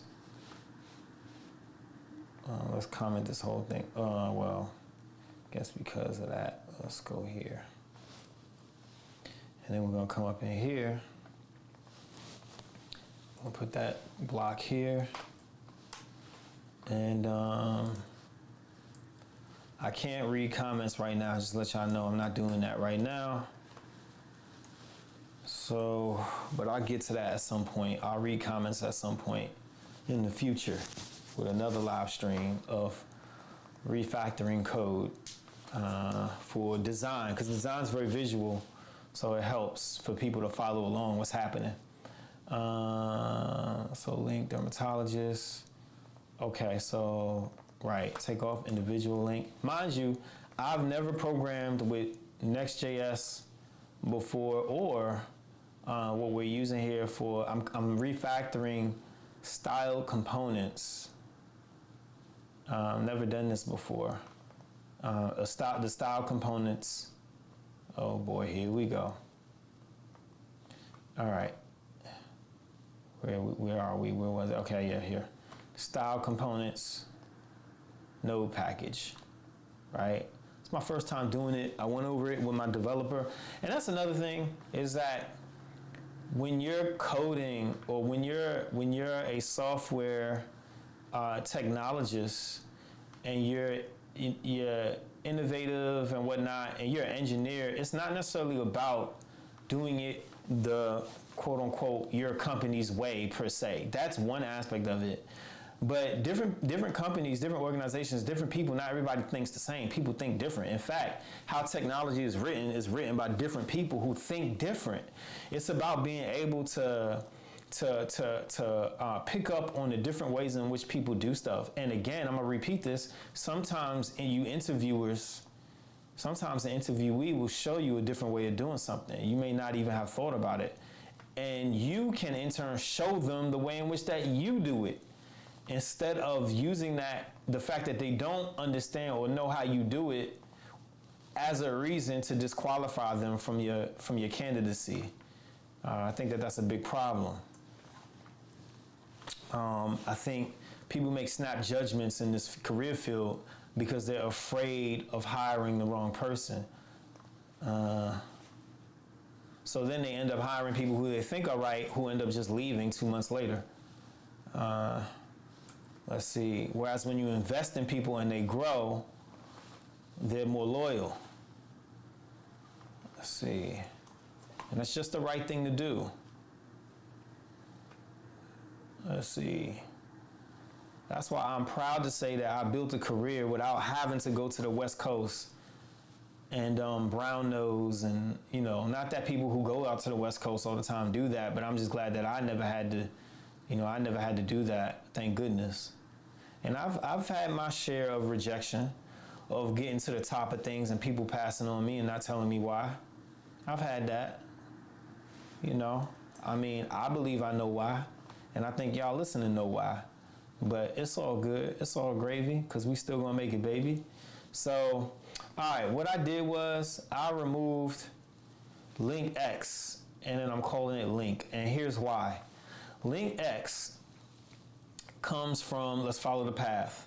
Link X gets imported. It's a tag that gets imported right here, line 26.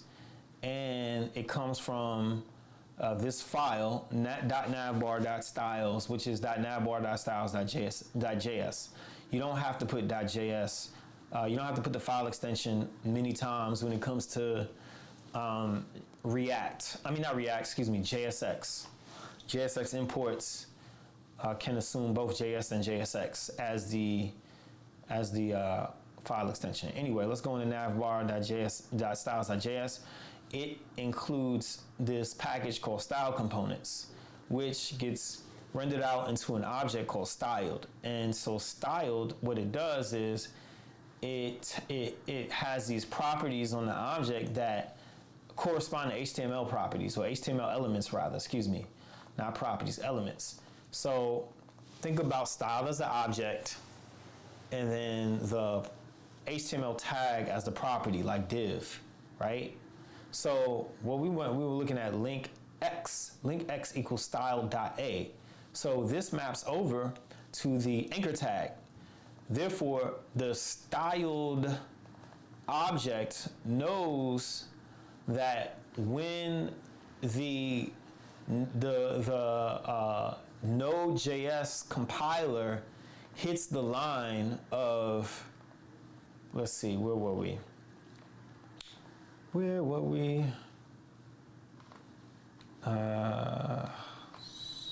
Navbar, come on. Here we are. So when it hits the line of link X, the link X declaration, it knows to render that out into, slowing me down with all these files opened up. It knows to render that out into this style.a. So link X renders out to style.a, or maps over rather to style.a, which then renders, watch this. Let's go in here. An anchor tag, look at that A. Class, and SC stands for style components. And this is a random string that gets generated from style components.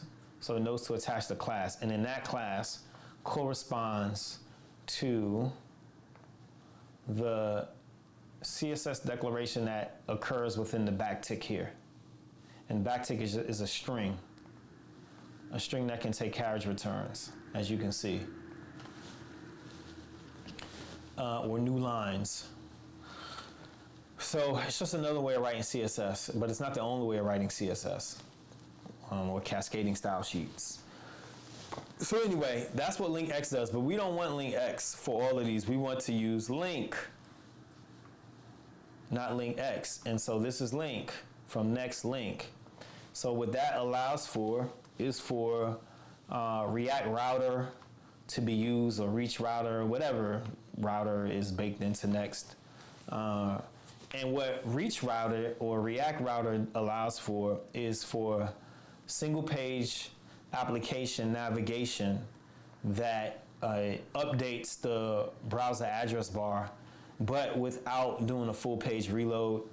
So I won't go into the specifics of that, but if you're interested, you can look up reach router. It's very important to learn about this if you're not familiar with it.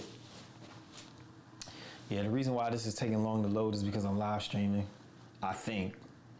Although sometimes it takes a while, even though I'm not live streaming. So yeah, just look that up. Reach route or reach.tech, reach router, next generation routing for React. So look that up. That's gonna really modernize your skill set. Understanding routing. So which basically means like linking within your app to different pages without having a full page reload. So that's what we're doing, changing from link X to link. Whoops.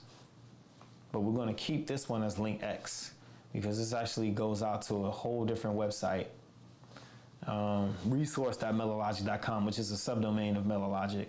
So keep that as linked X, but for this stuff, we want that to be link. Oh, and then don't forget, gotta update the closing tag.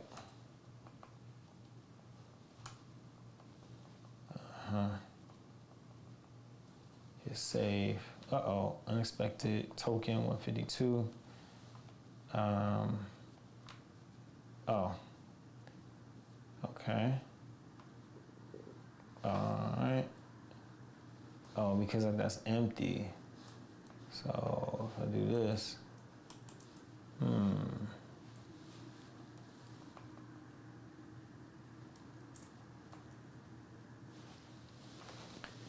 okay, so we'll save that.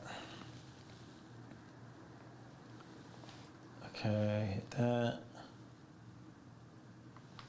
So what we did was we updated these, these. Okay, so that, all right, so that navigated.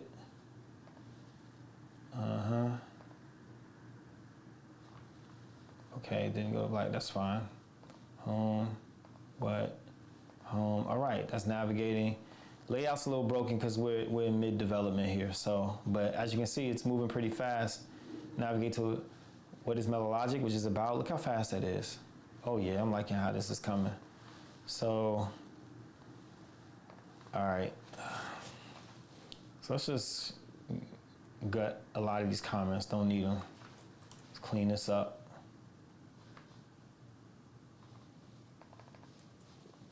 Okay. So, all right.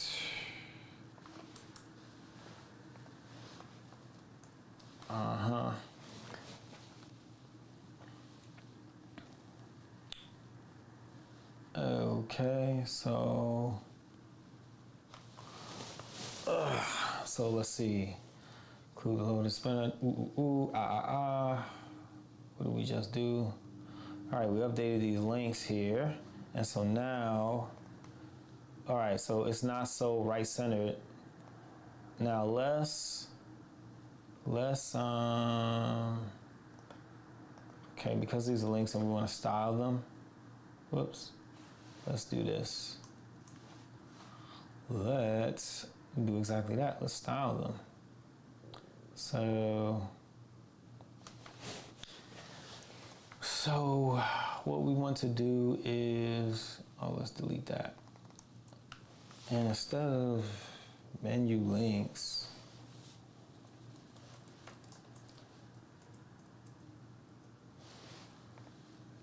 instead of menu links, we're going to do this. We're going to do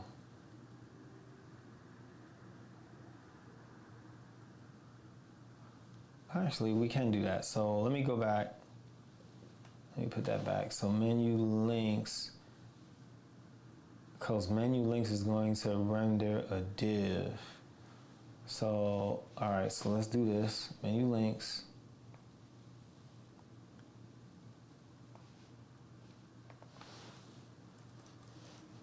Menu links, right? But then inside of menu links, I'm gonna go here and then go to menu links and strip out the block level CSS. So block level CSS is CSS that affects the layout of the page. Then you have inline level CSS that doesn't affect the layout of the page. It doesn't move things around. It just changes the color, the size of type, the font weight, things of that nature. So let's see, 14 white, take off margin. All right, div. So yeah, take all that stuff off. Max, no display grid. You don't need any of that. Okay. Okay. And none. Don't worry. We'll fix that. Okay. So let's see what we got here. Look at that. Got the color back. Now you know what? We need some breathing room up top here. So let's give it some breathing room. So in order to give it breathing room, what I would do is, let's see, we got row, count to, I don't know what IDP is. What is that? Let's just span color, fix the layout stuff. So, okay, so I see. So this seems to be his way of navigating, although you can use link as well. But, all right, so we're here. So I have nav here, right? And we can do,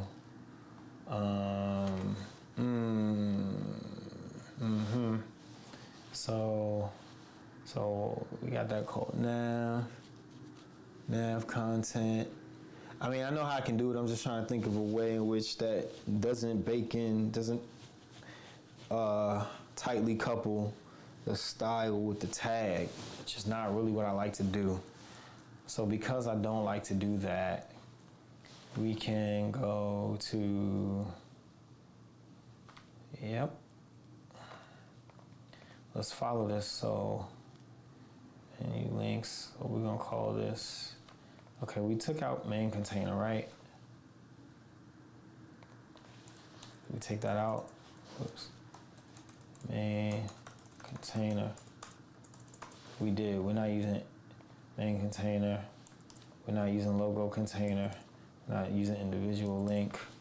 All right, so what we're gonna do is, we're gonna call this, let's see, we're gonna call this nav. And then take that off, and then just have it like this, nav, right? Then go here, export nav, navbar, that's styles. Actually, let's call it navbar since it's called navbar. Navbar, save that. Let's close globals, don't need that. Come in here, that's called navbar. And let's scroll down to here and we're gonna call this navbar. Oh, let's tab this in one more.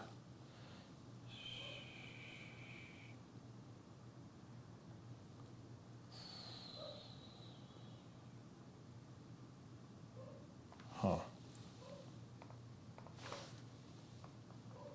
Maybe it don't need to be tabbed in anymore. It looked like it did. Yeah, row. Okay. Tab. Oh, tab. Okay. That was off. All right, great. So now what we want to do is style this by going nav bar. Yeah. I mean, style components is cool. It's cool. My thing is that you don't, it's kind of a little challenging to know what is a style component and what is like a functional component. I'd say that'd be my only thing about it. You know, and granted, I could bake it in by instead of going style.div, I can do style.nav. But I don't really like that because I feel like it's kind of tucked away. Hard to tell what that is. I mean, this would almost be better if it was to be called navbar style, something like that, you know, or navbar CSS,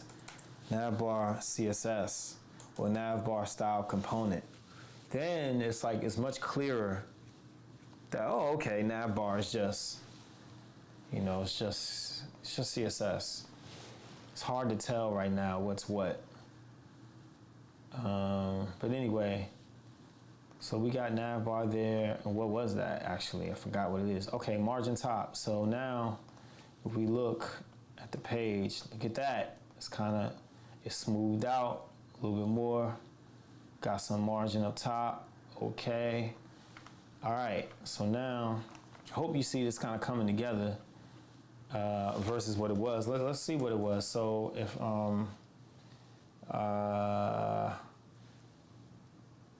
yeah, actually, I'm not gonna pull that up because it's a public link, and I don't want anybody to just be going to it for now. But anyway, you can kind of see what's going on here, and going to smooth this out a little bit more. Like this type needs to be adjusted. So what are we gonna do here? Let's see, do we have open sans? Are we including that as a type? Let's see. Yep, it is, it's here, open sans. Open sans, got it in here, great work. So let's do open sans regular.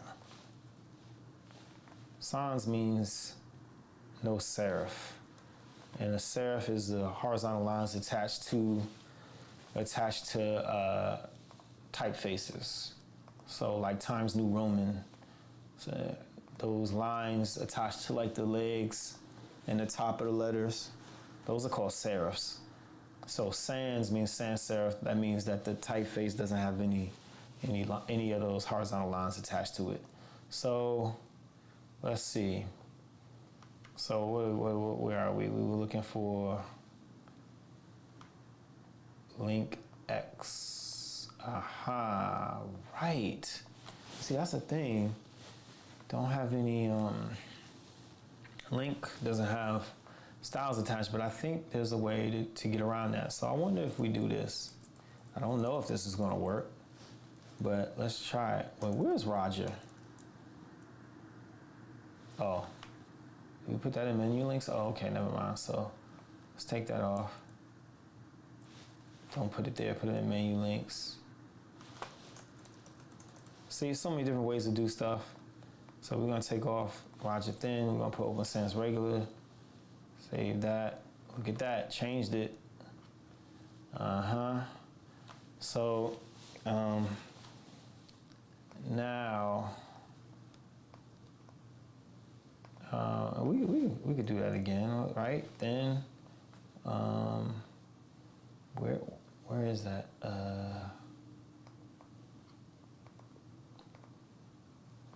Recent. Okay, so now bar styles, we went web fonts opened up. Let's look. Roger. Okay, so all I got is Roger and Roger Thin. Interesting. So if we go Roger, save that. That's Roger. Oh, we have to increase the type there. And type is a whole nother thing, man. That's something that I'm still kind of like trying to understand. One rem. Okay, so let's do this. We margin left. So because we got to open that up a little bit. That's menu links, and you need to get to the individual links. So now maybe at this point, let's see something. Display, inline block, and then let's do border 1px solid red. Let's see what happens. Oh, there it is. It worked. Okay, so now we can see how bumped up these typefaces are. I mean, these words are against each other, the links. We need to add some breathing room. So let's go margin right 10px. Okay, so let's take off this red here. And the reason why we have to do an inline block is because we have an anchor tag is by default, the display is set to inline. But we need to, and when a display is set to inline, you cannot adjust the margin or the padding of it, because again, that affects the layout, the spacing of the elements on the page. But if you change the display rule to but if you change it directly to block, what happens is that the links will stack on top of each other. See that? And the reason why that is because block level elements take up their own line. So the way around it is the CSS rule, which was introduced fairly later into CSS, is inline block. So what that means is that means that these elements do not take up their own new lines. So you can put other elements next to it that are not block level elements, but adjust aspects of it that as if it were a block, like the border color, margin. See, if I declare this as inline, I'll take that off. Okay, so it did affect the border. I thought it wouldn't do that, but anyway, it did. But you get the idea. So let's take this off here. And then I think I want to make the type, let's see, a little bit bigger. That's interesting. See, the thing is though, yeah, I don't mind that. So I don't mind the fact that it breaks into two lines. I don't have that I think that that's a sensible, as long as it makes sense, I think it's a sensible solution. Let's see, 20 pixels. So for example, if we go to averygoodidea.com, as you can see, if I move it to another breakpoint, I have the navigation stack on top of each other, right? But then at a larger breakpoint, I have the navigation still stacking on top of each other, but they also, it only breaks into two lines instead of a line for each link, or a line for each item in the list, right? So yeah, it's all about understanding the space that you have and making sure it's useful. You're using it properly, or effectively. You did. Interesting. I kind of like this. Okay, so let's open that up a little bit more by doing a margin bottom. Or, I mean, you can do line height. Let's see though. Let's take all this and put it in here. Let's put it just like that. Okay, so now let's do this.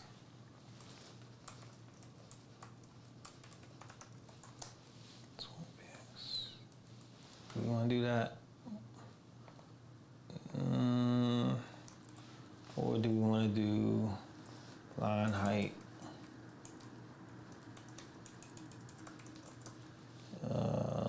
10%.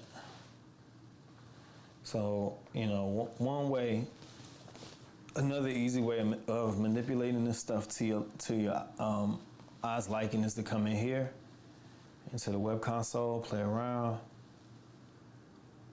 See, the reason why I didn't do it this way is because line height is going to affect the top line as well as the bottom line. But if I change this line height to margin bottom, then I can just affect the next line without the current line.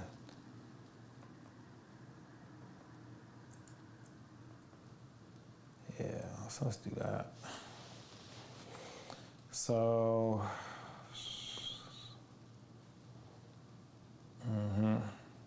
so I guess we'll do a margin bottom 5.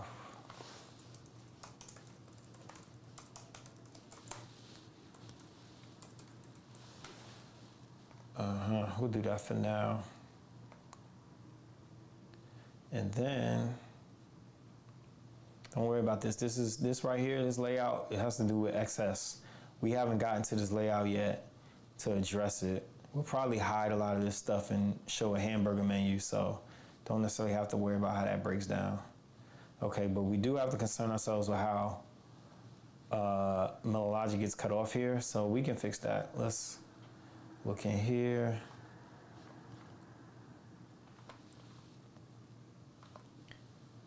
So,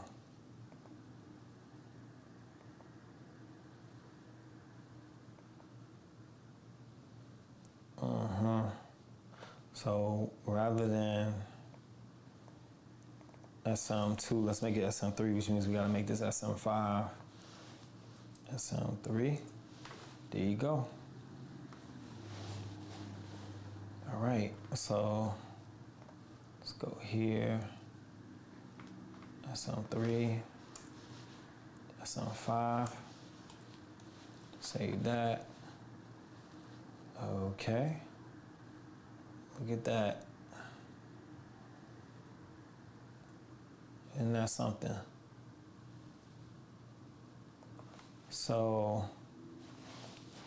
now, by the way, if I we got to get our money right. If we had our money right, I would not, as the founder, have to be doing this. I could be able to hire a team on a full-time basis, and the team would be able to take care of this. But we ain't got it going like that right now. So that's why we need your help. So, so we can get this taken care of, lickety split. Let's see. So we have SC, all that. So what is this? Go to definition, image. Okay, image. Okay, so that's the next image, no problem. No problem. So with height, yada, yada, yada, boom, boom, boom. So I think what we want to do for that, okay, because that is out there. Okay. I see. So you see how, Things are bumped up to the left, but there's a little bit of space to the right. So let's see why that is. So wrapper, okay. All right, so really it is the image here. So the image here is, it needs to respect the border, the edge, the left edge a little bit better. So how can we do that? Let's see. Border box. What is this? Top 152. Okay, so what is that? Is that here? IDP? It is. So we found it. So, oh gosh, come on. So how do we want to handle this? Do we want, well, let's try it. So let's just call this div. Let's see what happens. Not bad. Okay, so, oh, I love that. I love that. We just have to get it lined up to the top. So how can we do that? Because it seems to be centered vertically. Yeah, display inline block, relative. Whoa, don't want to do that. Yeah, so it's just like a bunch of stuff in here. Okay, so max width right, 8550. Yep.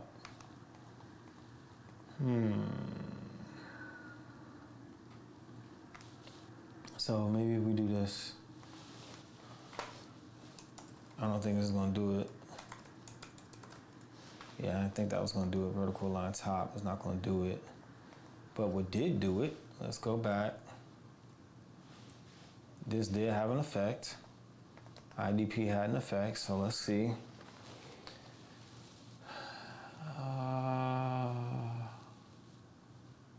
So it's affecting the top. It's not really what we want. So let's see.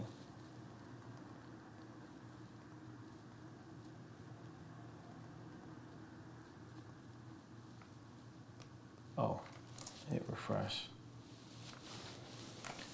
Okay.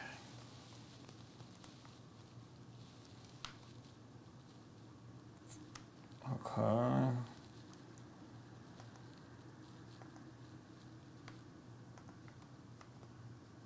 Oh, come on. Come on now. So,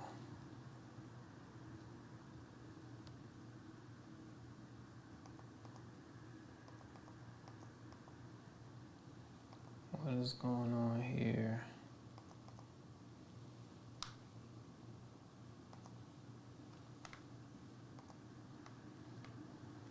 Oh, okay.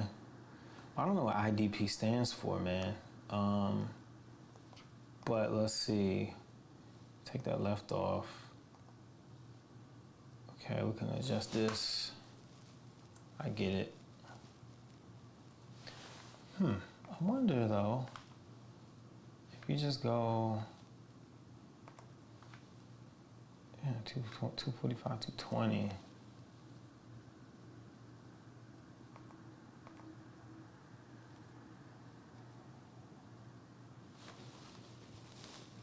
Why? I wonder if you did this. Let me try something. Div. Whoops. Div. Say that that's up big, and then if I take height off, wonder what would happen. Oh, you must have, okay, oh, layout fill, huh? Let's see.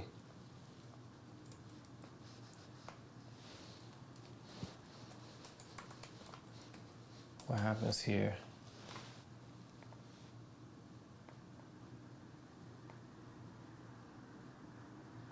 All right, well, we don't want that.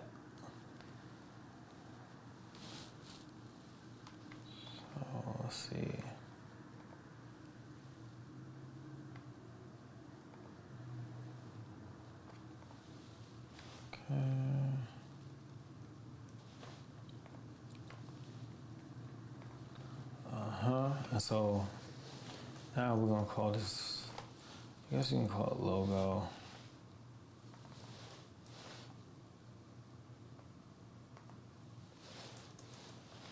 Play around, call logo SC.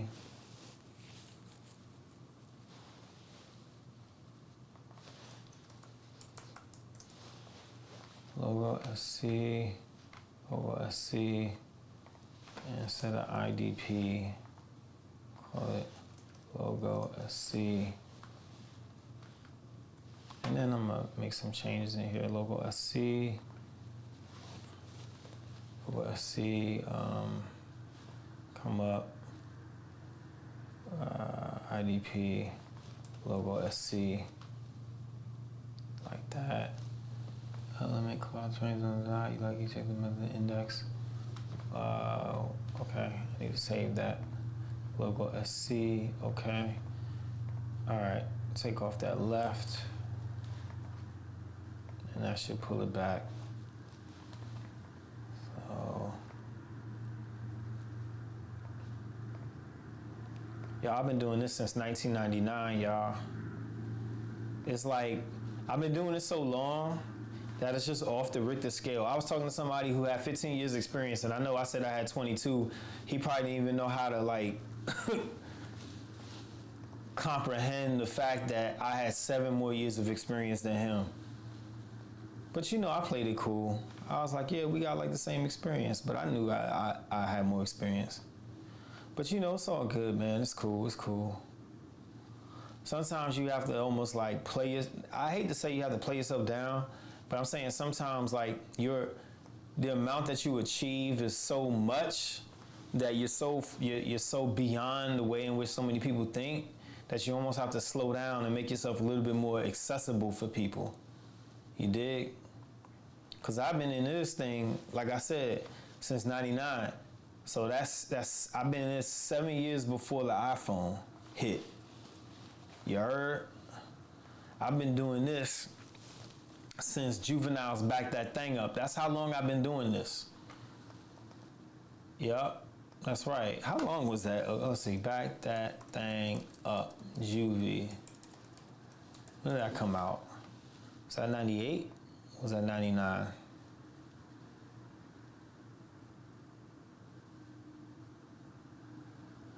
Uh, 100 degrees. Oh, 1998. Okay, so I started 1 year after that song. You know what I'm saying? Like top songs. 1999.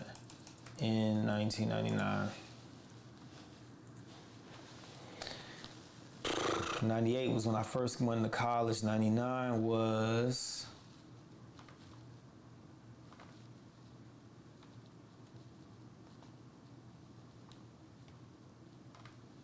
of course it's type moving all slow.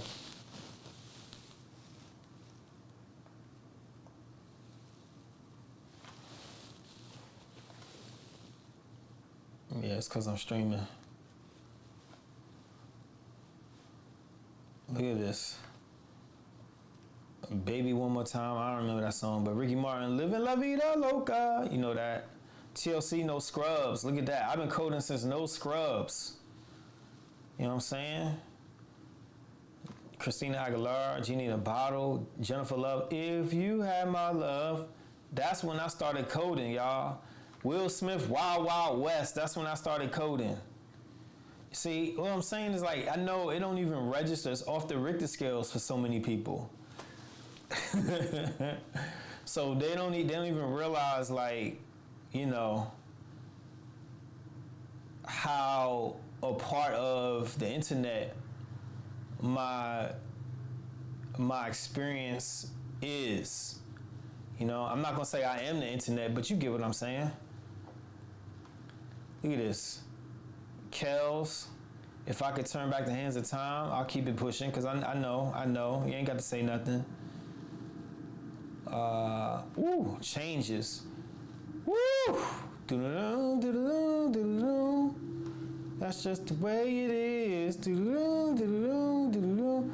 Things will never be the same. Lenny Kravitz, I'll fly away. Wow, look at that. Man, look at Destiny's Child. Bills, bills, bills. Can you pay my bills? Pay my telephone bills. Pay my automobile. Then maybe we can chill. I don't think you do. So you can be all through. Y'all remember that? Y'all remember that? Eminem, my name is my name is my name is my name is Slim Shady. I heard somebody said my name is Eminem backwards, right? Like my name is. That's pretty dope if that's the case. Will Smith had another one, Miami, going to Miami. You know Nas wrote that? That's right, Nas wrote Miami. Listen to it. Listen to the lyrics. You be like, oh yeah, this is Nas for sure. 702, where my girls at? From the front to back. You know I'm feeling that. I don't remember the rest. You dig. You dig. It's like, it's taking me back. Woo! Look at that. Sugar Ray. I remember when Sugar Ray came to my college campus. What's that guy in it? His name is Matt McGrath or something. The dude with the blonde hair. He came to my campus at UMBC. Sugar Ray did. I didn't care.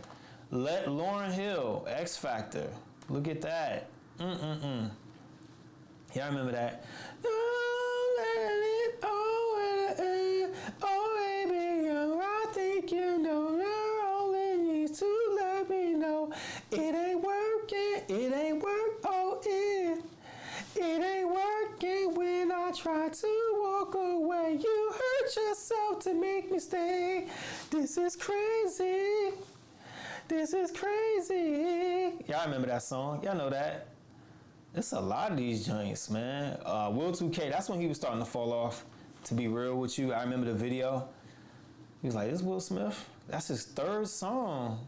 Third song in 99. So I think that was from the album Millennium. Busta Rhymes and Janet Jackson. What's it gonna be? Y'all know that song. I can't. You know the song. It's like. Yeah. I know that joint. I can't remember the hook though. Mary J. Blige. All that I can say. Do do do do do do do. All that I can say. Do do do do do do do. All that I can say. Do do do do do do. Yeah, I remember that. Anyway, I don't know. I know the names of some of these people, but I can't tell you their music. Moby.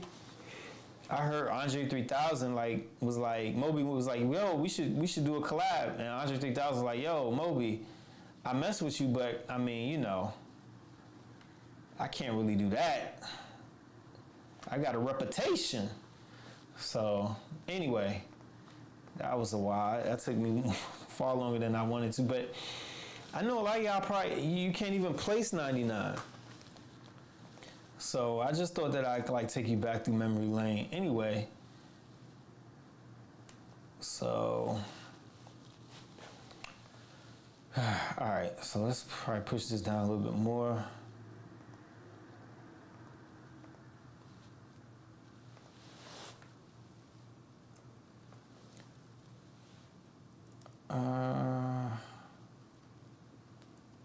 Just eyeballing this, seeing what I feel feels good. All right, that looks good to me. 53. I don't like to do things on odd numbers when it comes to lining things up, and mainly that has to do with the possibility of creating a blur on certain breakpoints, not certain breakpoints, but or retina screens or certain screens. So I like to do it off of even because even numbers can be divided and divided down into whole numbers, whereas odd numbers, depending on the odd number, would be divided down into half numbers. So, for example, 59 is a prime number. It can't go. I mean, 9 is not 59, but 9 is a prime number. So it can't be broken down to any other whole number if you cut it in two. You know, if you cut 9 in 2, it's going to be 4.5, 4.5. But 8, you can break 8 down into another whole number, 4, two fours. And then 4 can be broken down into other whole numbers, right? Two twos. And then 2 can be broken down into another number, and that's 1, two ones. You know? So, but 3 cannot be broken down into a whole number. It'd be 1.5. You dig? You understand what I'm saying?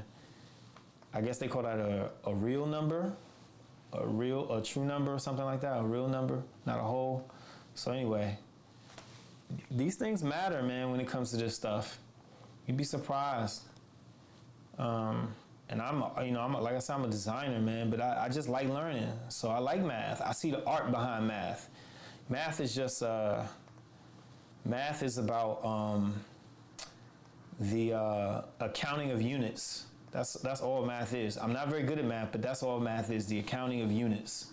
So some people even say math is a language. Some people even go so far as to say math is the universal language. You know, I don't know about all that. It might be. But math is pretty cool when you take the time to look into it. All right, so now we got the top nav lined up, right? Oh, look at that. So we want to get this right side taken care of. We want to kill this position relative in here. We don't need that. So let's go. Close that. Where is this position relative? Right here. So we don't need that. Kill that. And honestly, that might serve a purpose. Yeah, don't worry. We'll take care of that. Might serve a purpose. Let's hit refresh. Yep, so we'll center that later. So let's just kill this. Don't need it. Go all the way down. Come on. Don't need it. Nav context dot provider. I would imagine that renders a div, because all all JSX elements, the component paradigm needs to render a div. JSX paradigm needs to render a div. Okay, so, all right, took that out, and I feel like, because that looks like a lot of space in there, so we're gonna fix that. So we are going to go call SM3 and then call on the larger breakpoint 2, and then we're gonna push this to be call on the larger breakpoint, which is 998, I think. It's either 998 or 1190 or 1200, one of the two. 998 or 1200. L346. All right, interesting.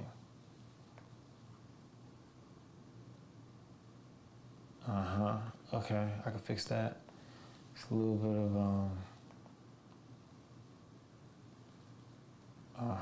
okay. Yep. Okay.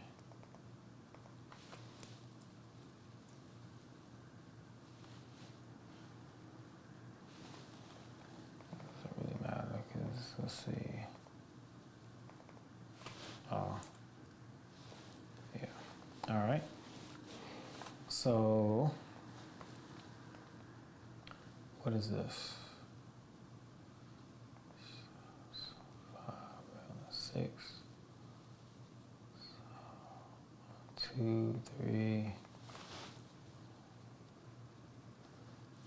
Okay, let's see, 5. Whoops.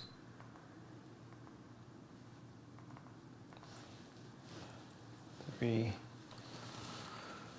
Okay, so that's MD3, but then, so maybe I need to do LG. So let's see what happens. Whoops, call LG 2. That still is the same problem a little bit.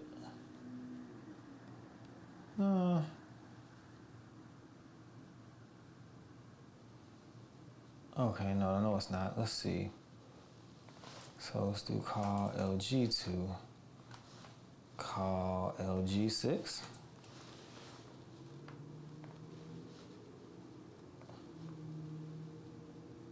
That's way over there. Okay, stop, please. Okay. All right. So I think that's looking pretty good. So let's see. Let me see something. Let me see something. View toolbars. Customize toolbar.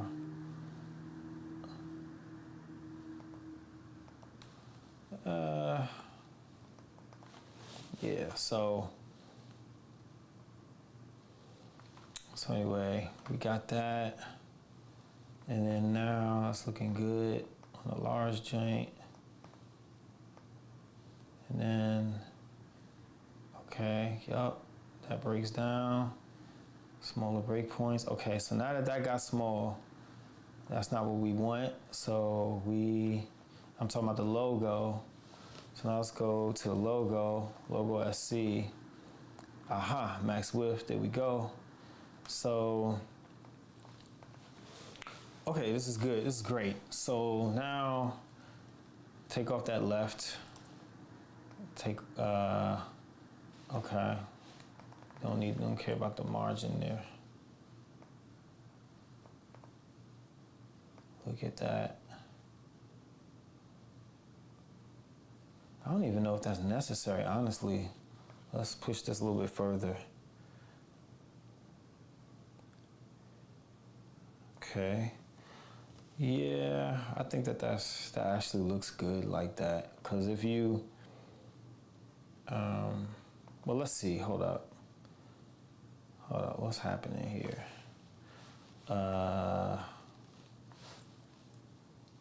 That's probably gonna break. Let's see. You can't. I don't know if you can just do that. Well, yeah, yes you can because it's CSS. So yeah, so you're gonna want it to kind of adjust it a little smaller. You kind of want that. So.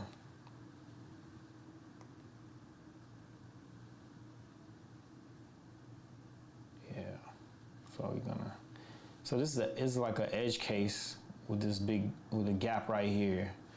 Most people are not necessarily going to have an experience where the browser is this particular width. It's either going to be like this, like on a tablet, you know. And then you can also, if you go into Mozilla Web Tools, because I'm using the Firefox browser for this. I'm not using Chrome, and the reason why I'm not using Chrome is because one, I'm a Mozilla fellow. That's right. I'm a 2021 Creative Media Awardee fellow for Mozilla, so I wanted to use their browser. But the other reason is because I've used Chrome for many years, and sometimes you can kind of think that the browser is the platform, and it's not the platform, it's a platform. There are other platforms that exist. Chrome is not 100% of the web experience, you know? So anyway, I wanted to, let's see that? This is an iPad. You know, I want to have other experiences, learn other things. Don't want to be just stuck.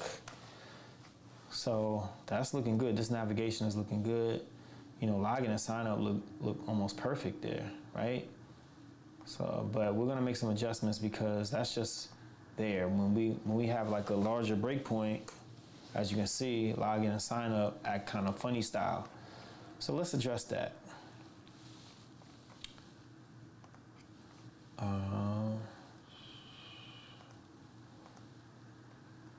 So I got logo SC there, and let me also do navbar SC. So we're gonna do that. Then we're gonna come here, navbar SC. Then we're gonna come up here. C, and then go to where navbar is closed. Right here, and do navbar SC. All right, and then, so that should take care. Right, still looks the same. Like I said, I want the code to be readable.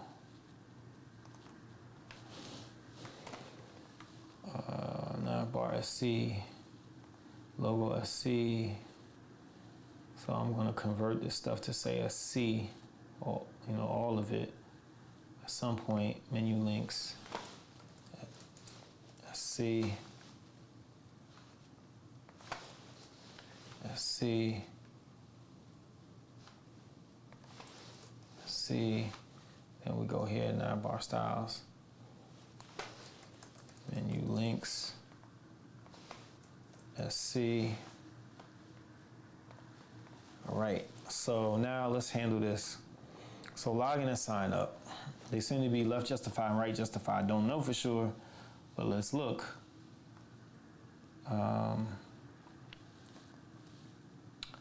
Button. Create justify space between. That's it right there. Oh wait, no. Thought that would have taken care of that.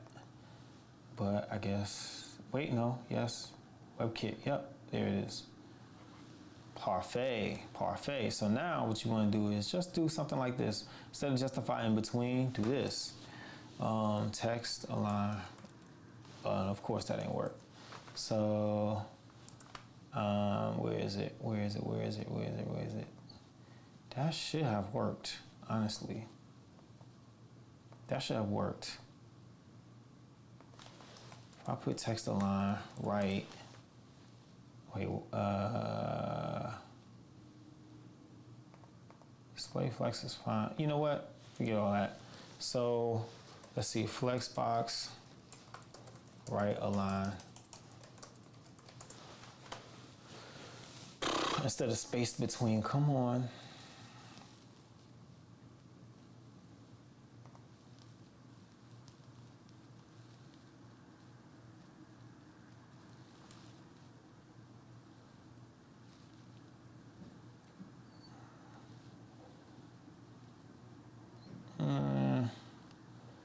No, well, I mean, you could justify space between and then just fix the width. So fix the width of the container. Or you could just write a line. I don't, this is like old school players to new school fools. Y'all know Outcast, we done changed the rules. I'll be something. Playing the blues, skewing on the Barbie, ain't no time to lose. I was just watching a Raekwon interview today on Drink Champs. Raekwon was the featured rapper on Skewed on the Barbie. That was the Shaolin AT Aliens connection. Again in 99. I think that was in 99. It was might have been 98 because Aquemini was 98. Let's see.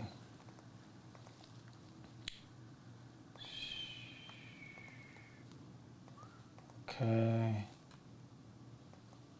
So, man, I mean, you could, but with 100px, you could do something like that. Float right. What am I talking about, man? See, sometimes you just be forgetting stuff. That's what we want. Float right.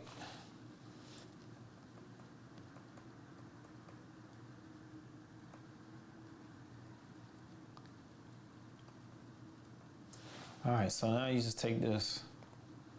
So honestly, I could have did that. Or you could just assign it directly to the button. I'm pretty sure if I go float right, and of course that didn't work. Display block, and that didn't work. So scratch that. And this is actually, I mean, a lot of developers do what it is that I'm doing. I'm not saying all do, but a lot. We refer to the internet. So a lot of these, larger companies or these companies, they could be smaller, but they act kind of like, oh, they pass on you and they go with someone else. The reason why they're doing that a lot of times is because they don't want to take the time to catch you up. It's not that you're not capable. but they themselves are not in the business of really developing talent, which is unfortunate. Because a lot of people, you know, they're not people, if you dig what I'm saying. They're not people. So they don't want the companies, they don't want to take the time because they feel like, I mean, this is 2021, man. People got GitHubs, you can stream video, people learn. It's not, nobody's going to know everything.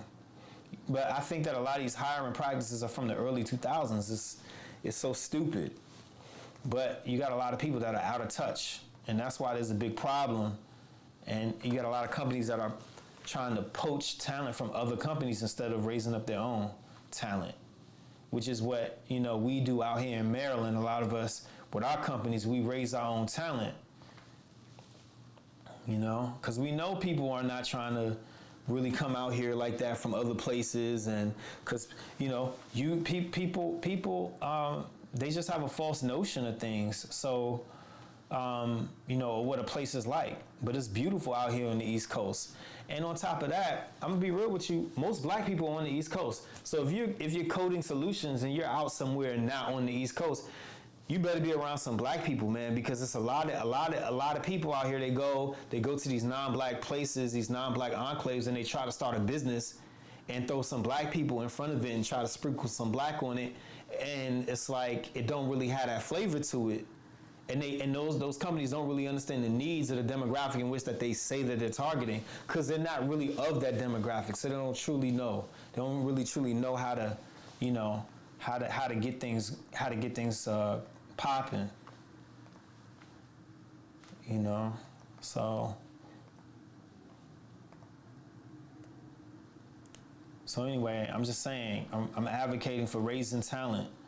Raising talent, take chances, and give people opportunities who don't have the experience so that they can gain it. Let's see.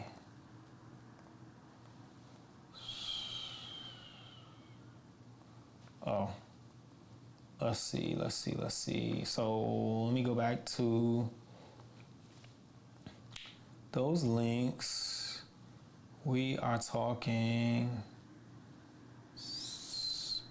What, next log out? So this stuff, the log in button, X, menu container. Okay. So we're talking about menu container. So menu container. So we can do this. You know what I'm saying? I'm gonna call it SC. And then come up in this joint, call it SC.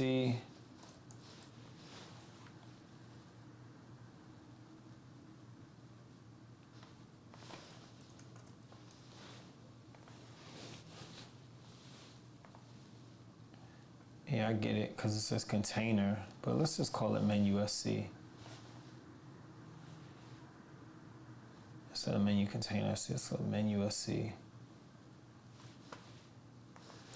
Right?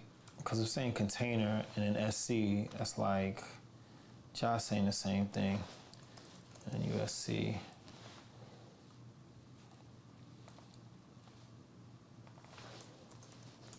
See, menu SC. All right. There it is. Look at that. Log in, sign up, flushed. You see that? Look at that. This seems a little crowded here. I ain't gonna lie. So let's modify that a bit. Okay, so then what is this? That's 4. I see. So what if we made this 3? Call call LG3. And then we're gonna make this call LG3, push that. It's like a big gap there. I feel like it should be a little closer. You know? Let's see.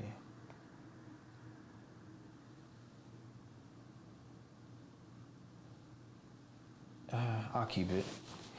I'll keep it. So what we do? Call LG. So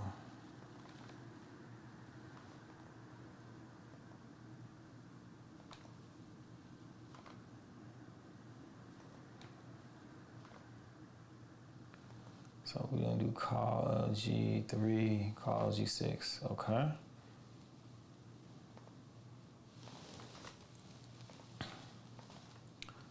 Call LG3, call LG6.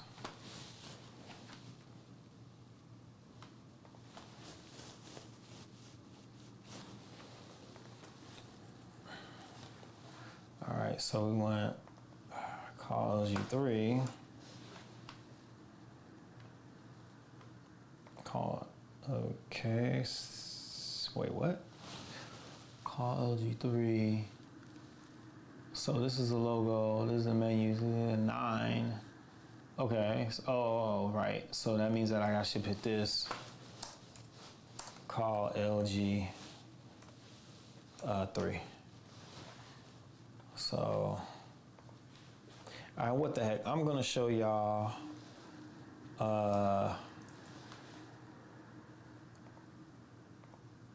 we'll end up taking it down, but I'll show y'all what we're modifying. Where is it? There we go. So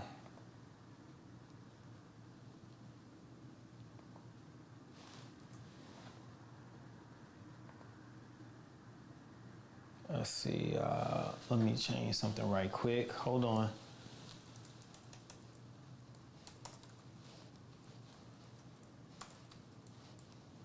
Just trying something right here.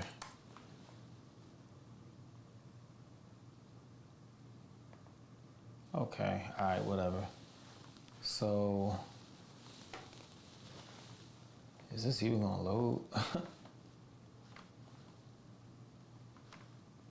Yeah, sometimes, man, this joint takes forever. These free joints. But also, I think because of the streaming.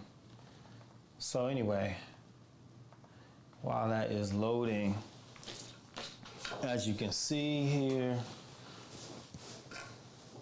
we've aligned the top, we slightly refactored the top, right? So let's see, it looks like this loaded. Yeah, so it's a little off here. Let's see. See how stuff is a little small? Yeah, see like, so we're just sprucing it up. I may pull in this swash again, this asymmetrical background at some point, but yeah. So as you can see, but we're just sprucing it up. Look at that. Yep. So now we want to align this text, take charge of your melanated skins with health while empowering others to do the same. And then the hero space, we're gonna align this stuff. So let's do it. And again, I'm not too concerned about mobile right now. Mobile's another effort entirely. So let's do this. All right, so now we pretty much got this top navigation done. Let's see. For the most part, I mean, you know, this kind of needs to be centered a bit. I guess we can do that. Let's see.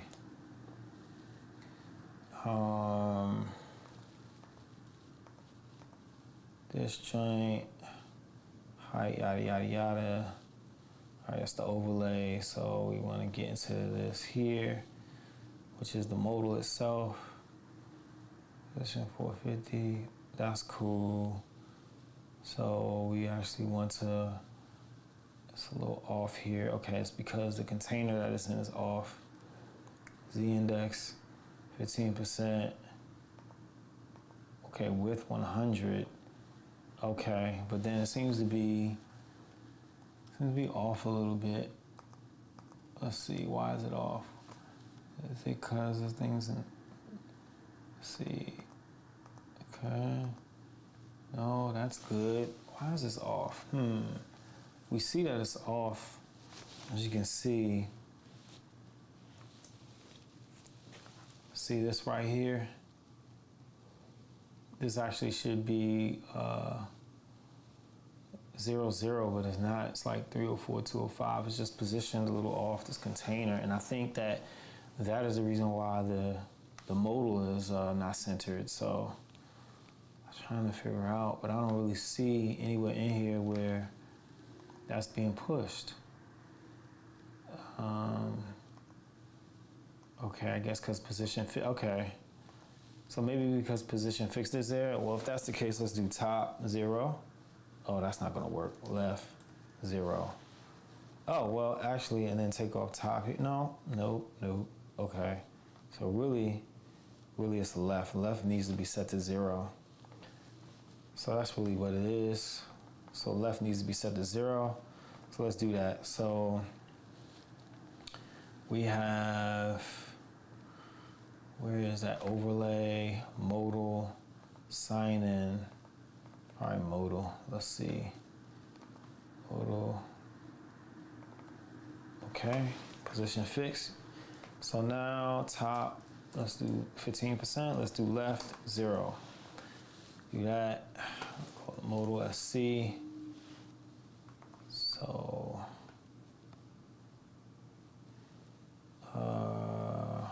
modal SC.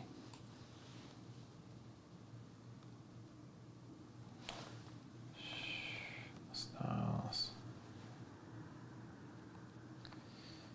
Let's see, modal SC, and then there's a login, right?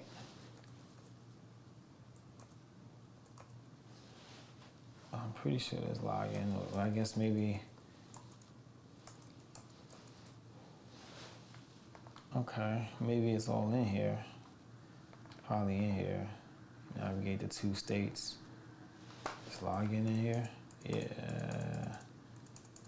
So I don't know. Let's see. Okay, hit refresh.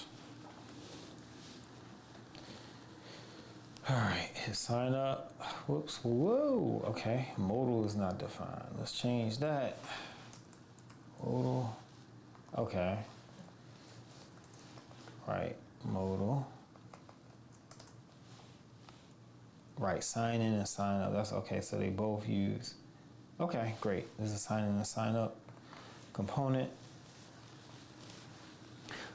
All right, like I said, I'm adapting this code and refactoring it from my developer. Just modifying the aesthetics a bit. Okay. Okay, so oh wait, so let's see. All right, that looks centered now. Look at that.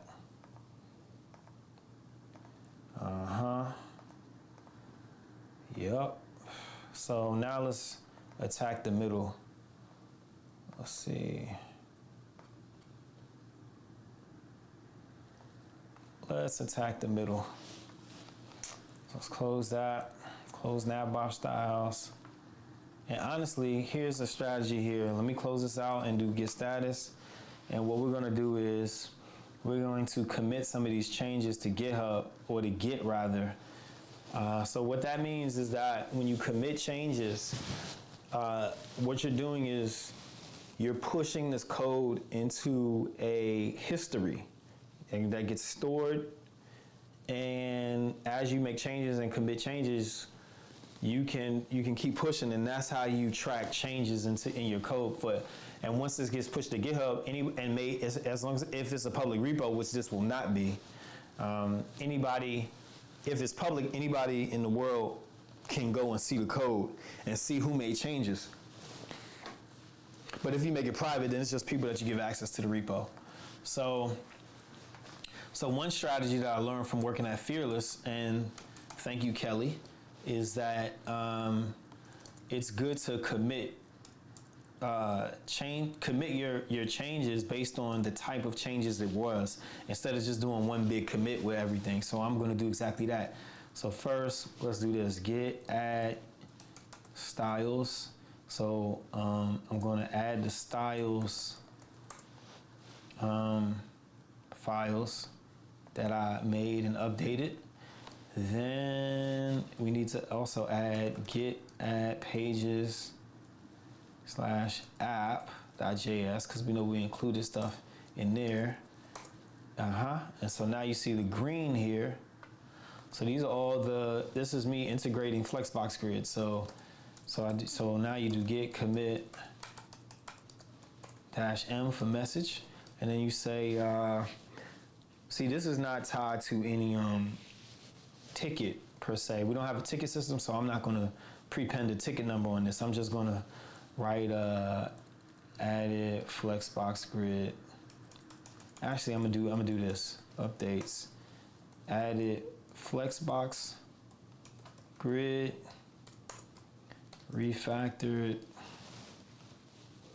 Oh, you know what? I forgot. I put SAS in here, didn't I? That's fine. We'll keep that. So updates added Flexbox Grid. Let's see. Added. Let's just make sure we added SAS.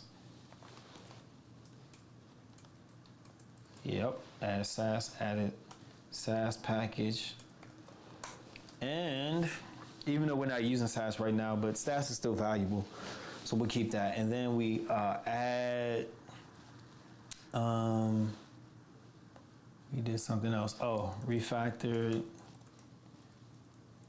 CSS from globals to main.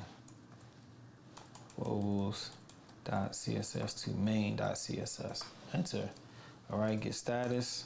Now we're gonna do git add. So if we do git log, you look at the history, and you'll see the message that I wrote.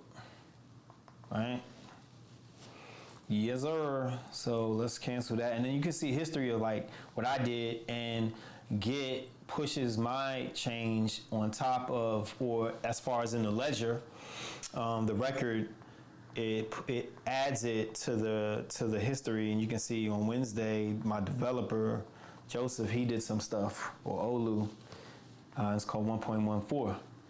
And you know, you keep going back, task completed, submission form refactored, so on and so forth. So this allows you to track who did what. And sometimes you need to go back and pull something from history and re-implement it. And this process allows you to do that. Get status. Now we're gonna do git add components. Yup. Oh, wait. Oh, snap. Let me do this. I forgot to add. I'm doing all that talking. Git add. I didn't add package JSON. I don't have to worry about package lock, but I didn't add package JSON, and I need to add that. So, and what? Okay.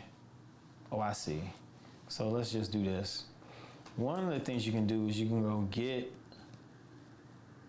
amend. Wait, no, you can go git commit amend m, and I can change the previous what I wrote, because I didn't include the package changes. So let's just do this. Put that in there, and then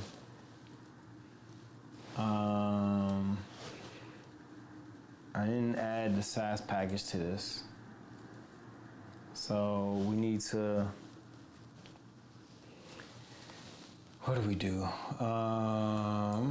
We refactored main, the globals, CSS to main.css. Hit enter. I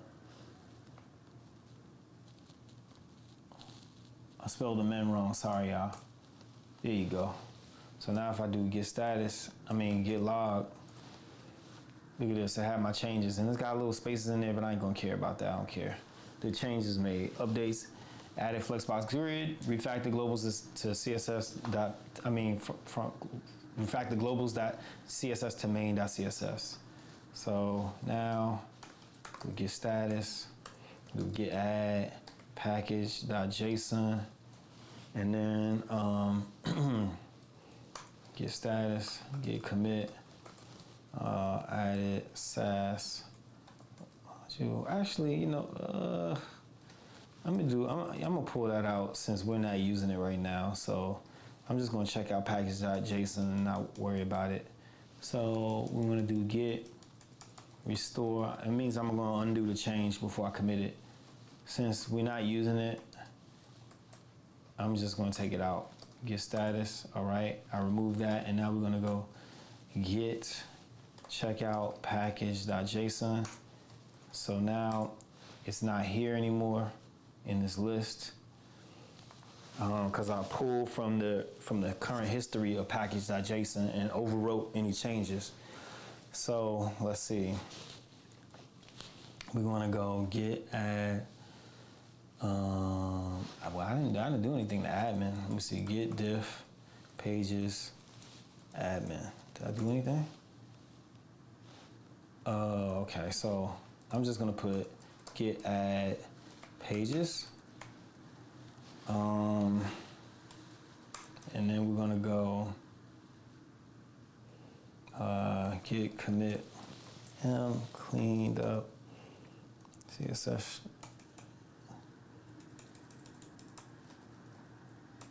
Clean up CSS structure. CSS layout structure. Oh, come on now. Oh, I didn't. Okay, what? Get status, get log. Okay, got one up. Now get status, get add components. Navbar, get status, get commit. Updated navbar styles to use flexbox grid. All right. So now we got all that stuff committed in history. And as far as package lock, that's an auto-generated file. So you don't have to include that. So let's see. In fact, I could put it in the git ignore, but I'll talk to my developer about it, research it later. But anyway, let's keep it pushing. So now let's go to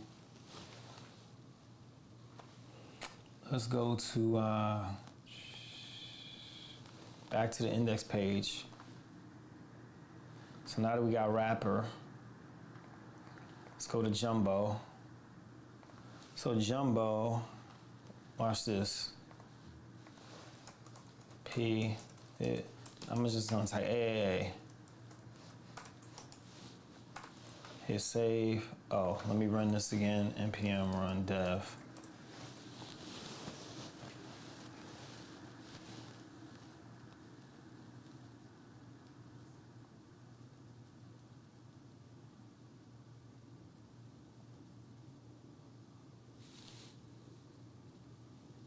Oof, got a lot of meetings coming up on Monday.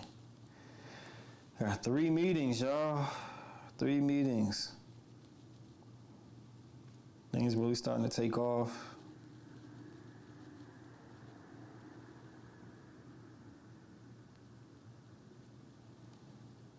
All right. Whew.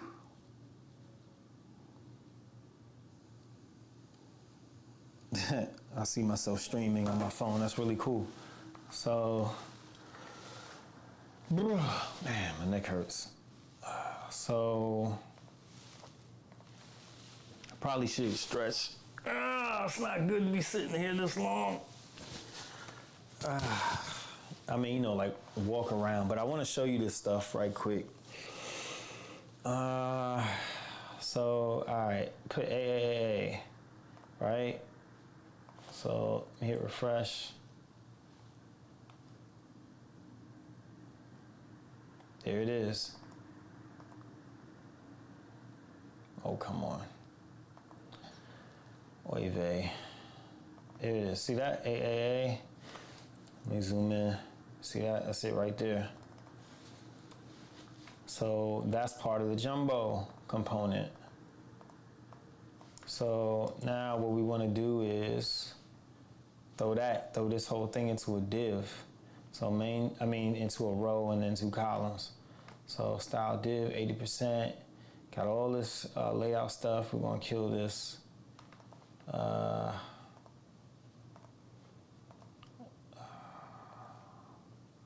Jumbo twist header. Wait, what? Hold up. Go to definition. Right. That's what I'm talking about. So jumbo. Right. Okay. Right. So main jumbo. That's what we wanna. So we wanna. It's gonna be a section. So first, change this section. Section tag. Stop, please stop. Section. Okay. And then we want to go. Oh, stop it. What? Section. Oh, what is this? We got 2 jumbos. Oh, okay. So he has actually got 2 returns in here. That's fine, because that might have to do with the layout. Twist. I see. Section. So I like 1 point of entry. 1 point of exit, personally, instead of 2 returns, 1. Because I feel like 2 returns duplicating code. But that's a personal preference. Let's see. So main jumbo, is there another kind of jumbo? So we're just gonna call it jumbo SC.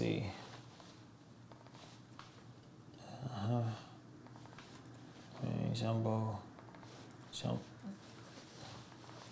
jumbo SC.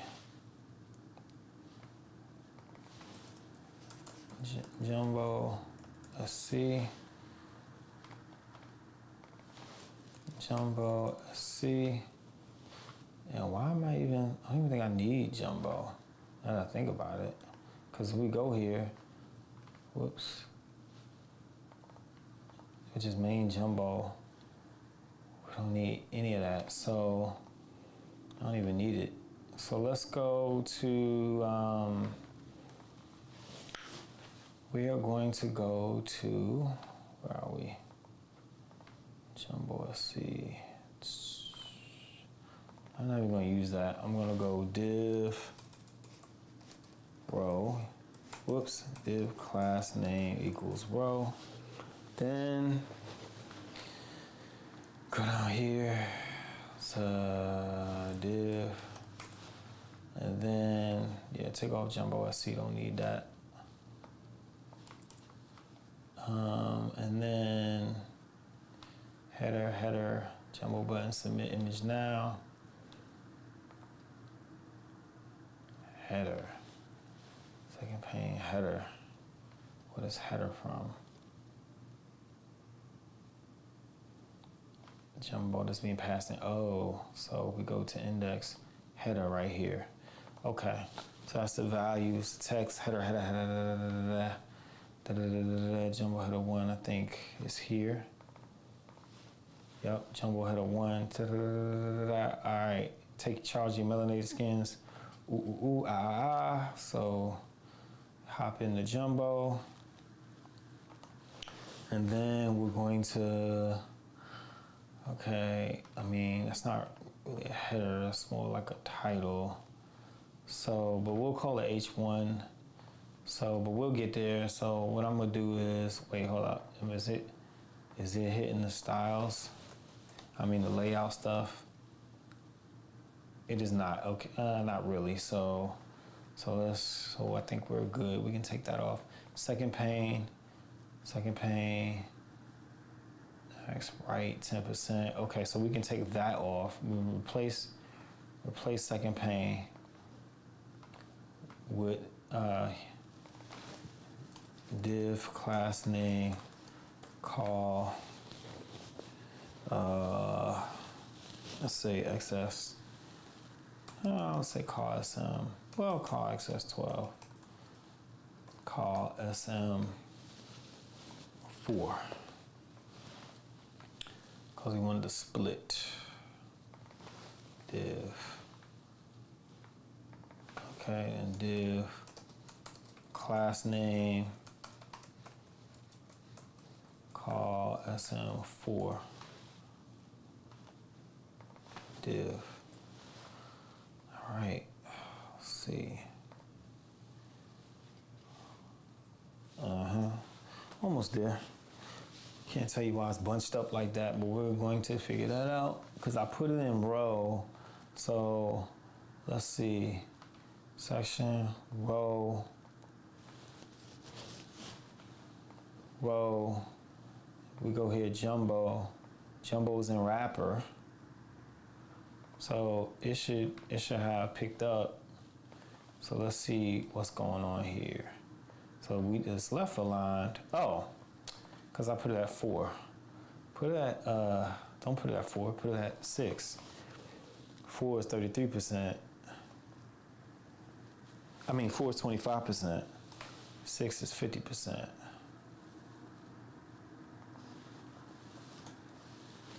Okay. Here we go. Look at that. Yes, indeed. So now we gotta kind of like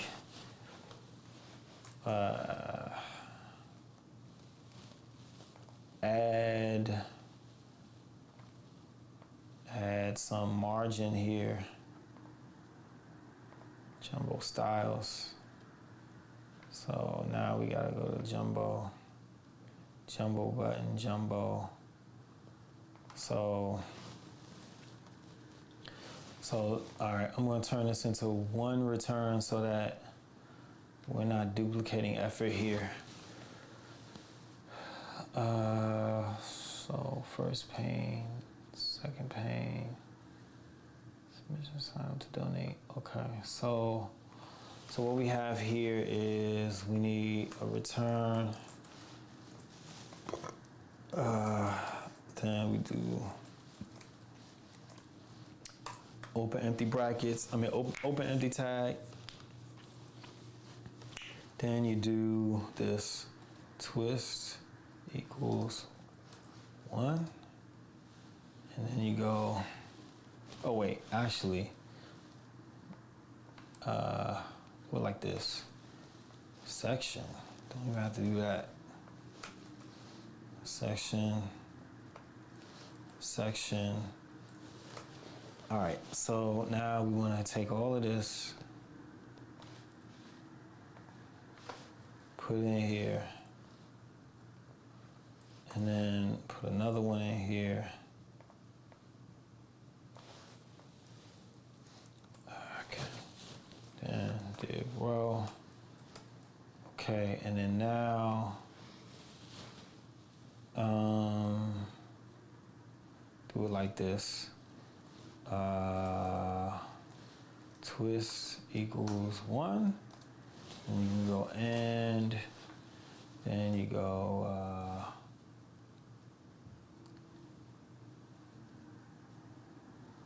we're gonna pull out fragment here. Fragment is a React empty tag. So, and honestly, I might have been able to do this. Honestly, I might even have been able to do that. Let me try it as opposed to pulling fragment in. Actually, keep fragment because I know that's gonna work because I want to get through this. Fragment.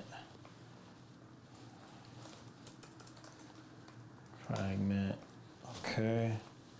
And then do this. So take all of this. Header and all this stuff. We got call 6, header. Actually, we can just do all of this. Stop. Copy this whole entire chunk. Yup. Cut that. Bring it up. Paste it in here.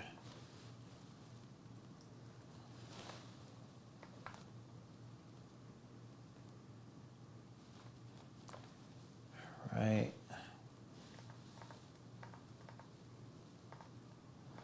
Okay, so twist equals 1, then render this fragment.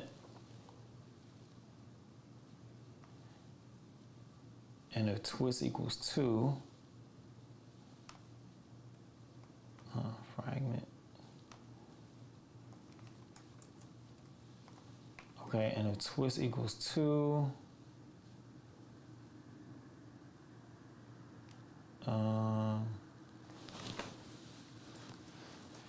then if twist or equals whatever the other one is, let's see. Oh, so it's not even okay, it's a default case. So the way around that is, for now, because I don't feel like changing the logic, you want to put if it doesn't equal 1.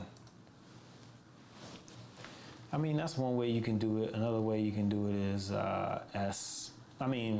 else, but I'm not going to do the else.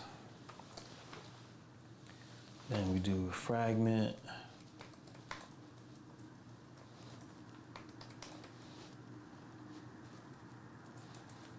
Okay. Twist is not equal 1, and then you take this, all this, for now.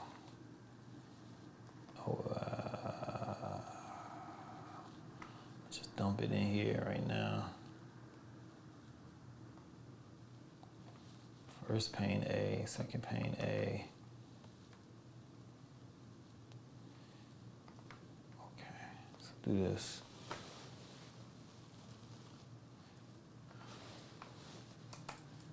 Div class name equals call access12 call SM6. Paste that in. And then do it again.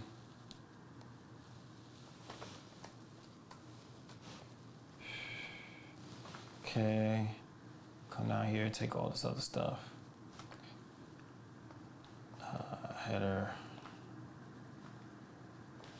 Second pane.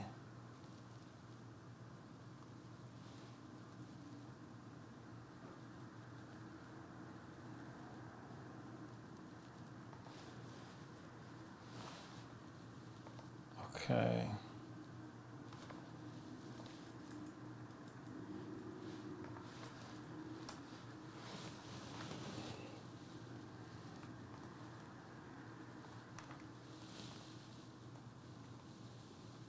So let's see.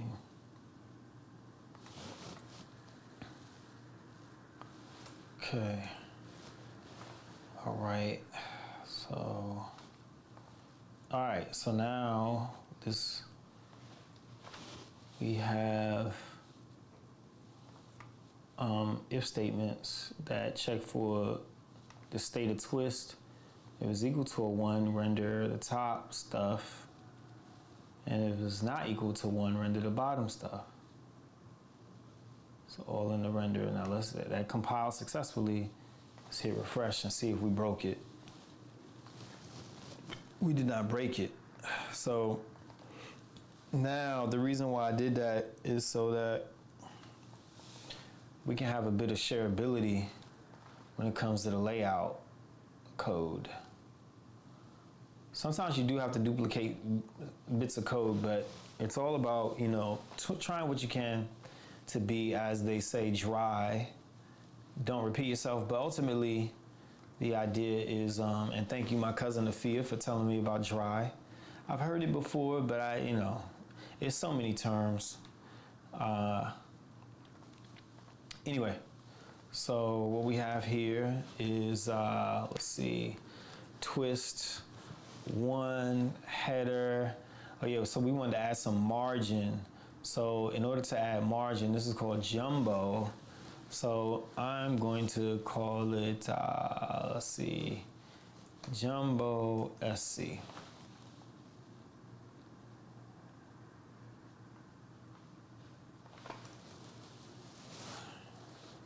Jumbo SC.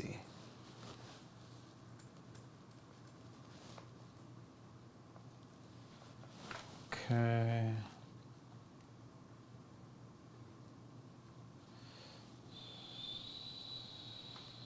Well, that's already indented.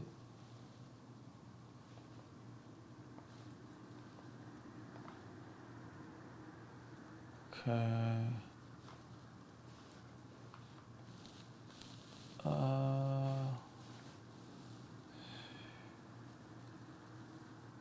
Sometimes you try to get your indentations going.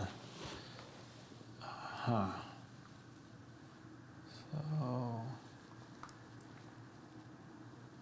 it's not twist.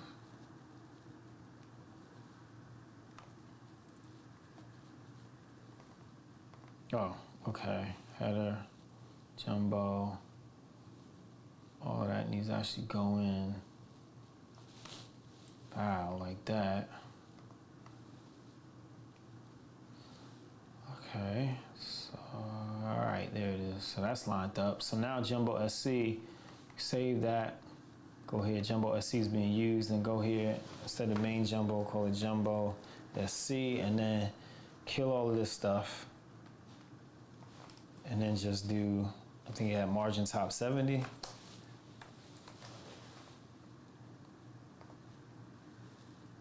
All right, so, and then now with this, because this seems to be pushing down to the bottom, what is going on here? Let me not make any assumptions. Is 1 being passed in? Yes, it is 1. So if we go down, Jumbo SC 1, we got play a 6 with 100 position relative. All right, so let's take care of this. Let's see.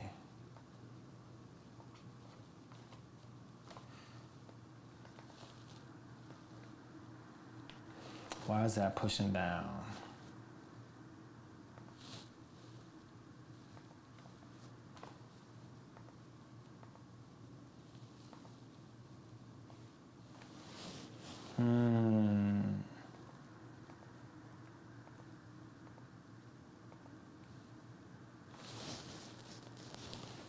Row.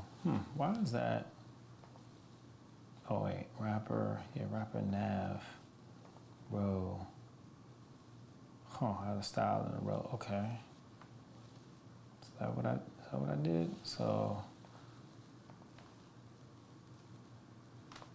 oh, then that's the problem. Hold up. Yep, that's the problem. I have to have I put styles inside a row. You shouldn't do that. Row, the immediate descendant of row needs to be a call. So I interrupted that. I interrupted that by putting the Jumbo SC style component. So save that. Okay, wow, there you go. Look at that. Isn't that a little bit smoother?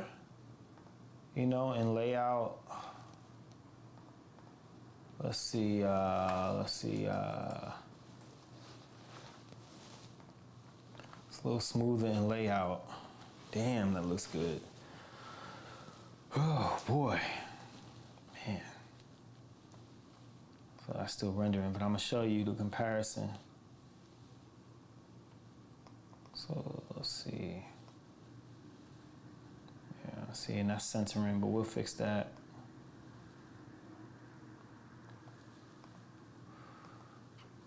So honestly, I'm not gonna be able to get this entire thing done today. I already know I'm tired and stuff like this, man.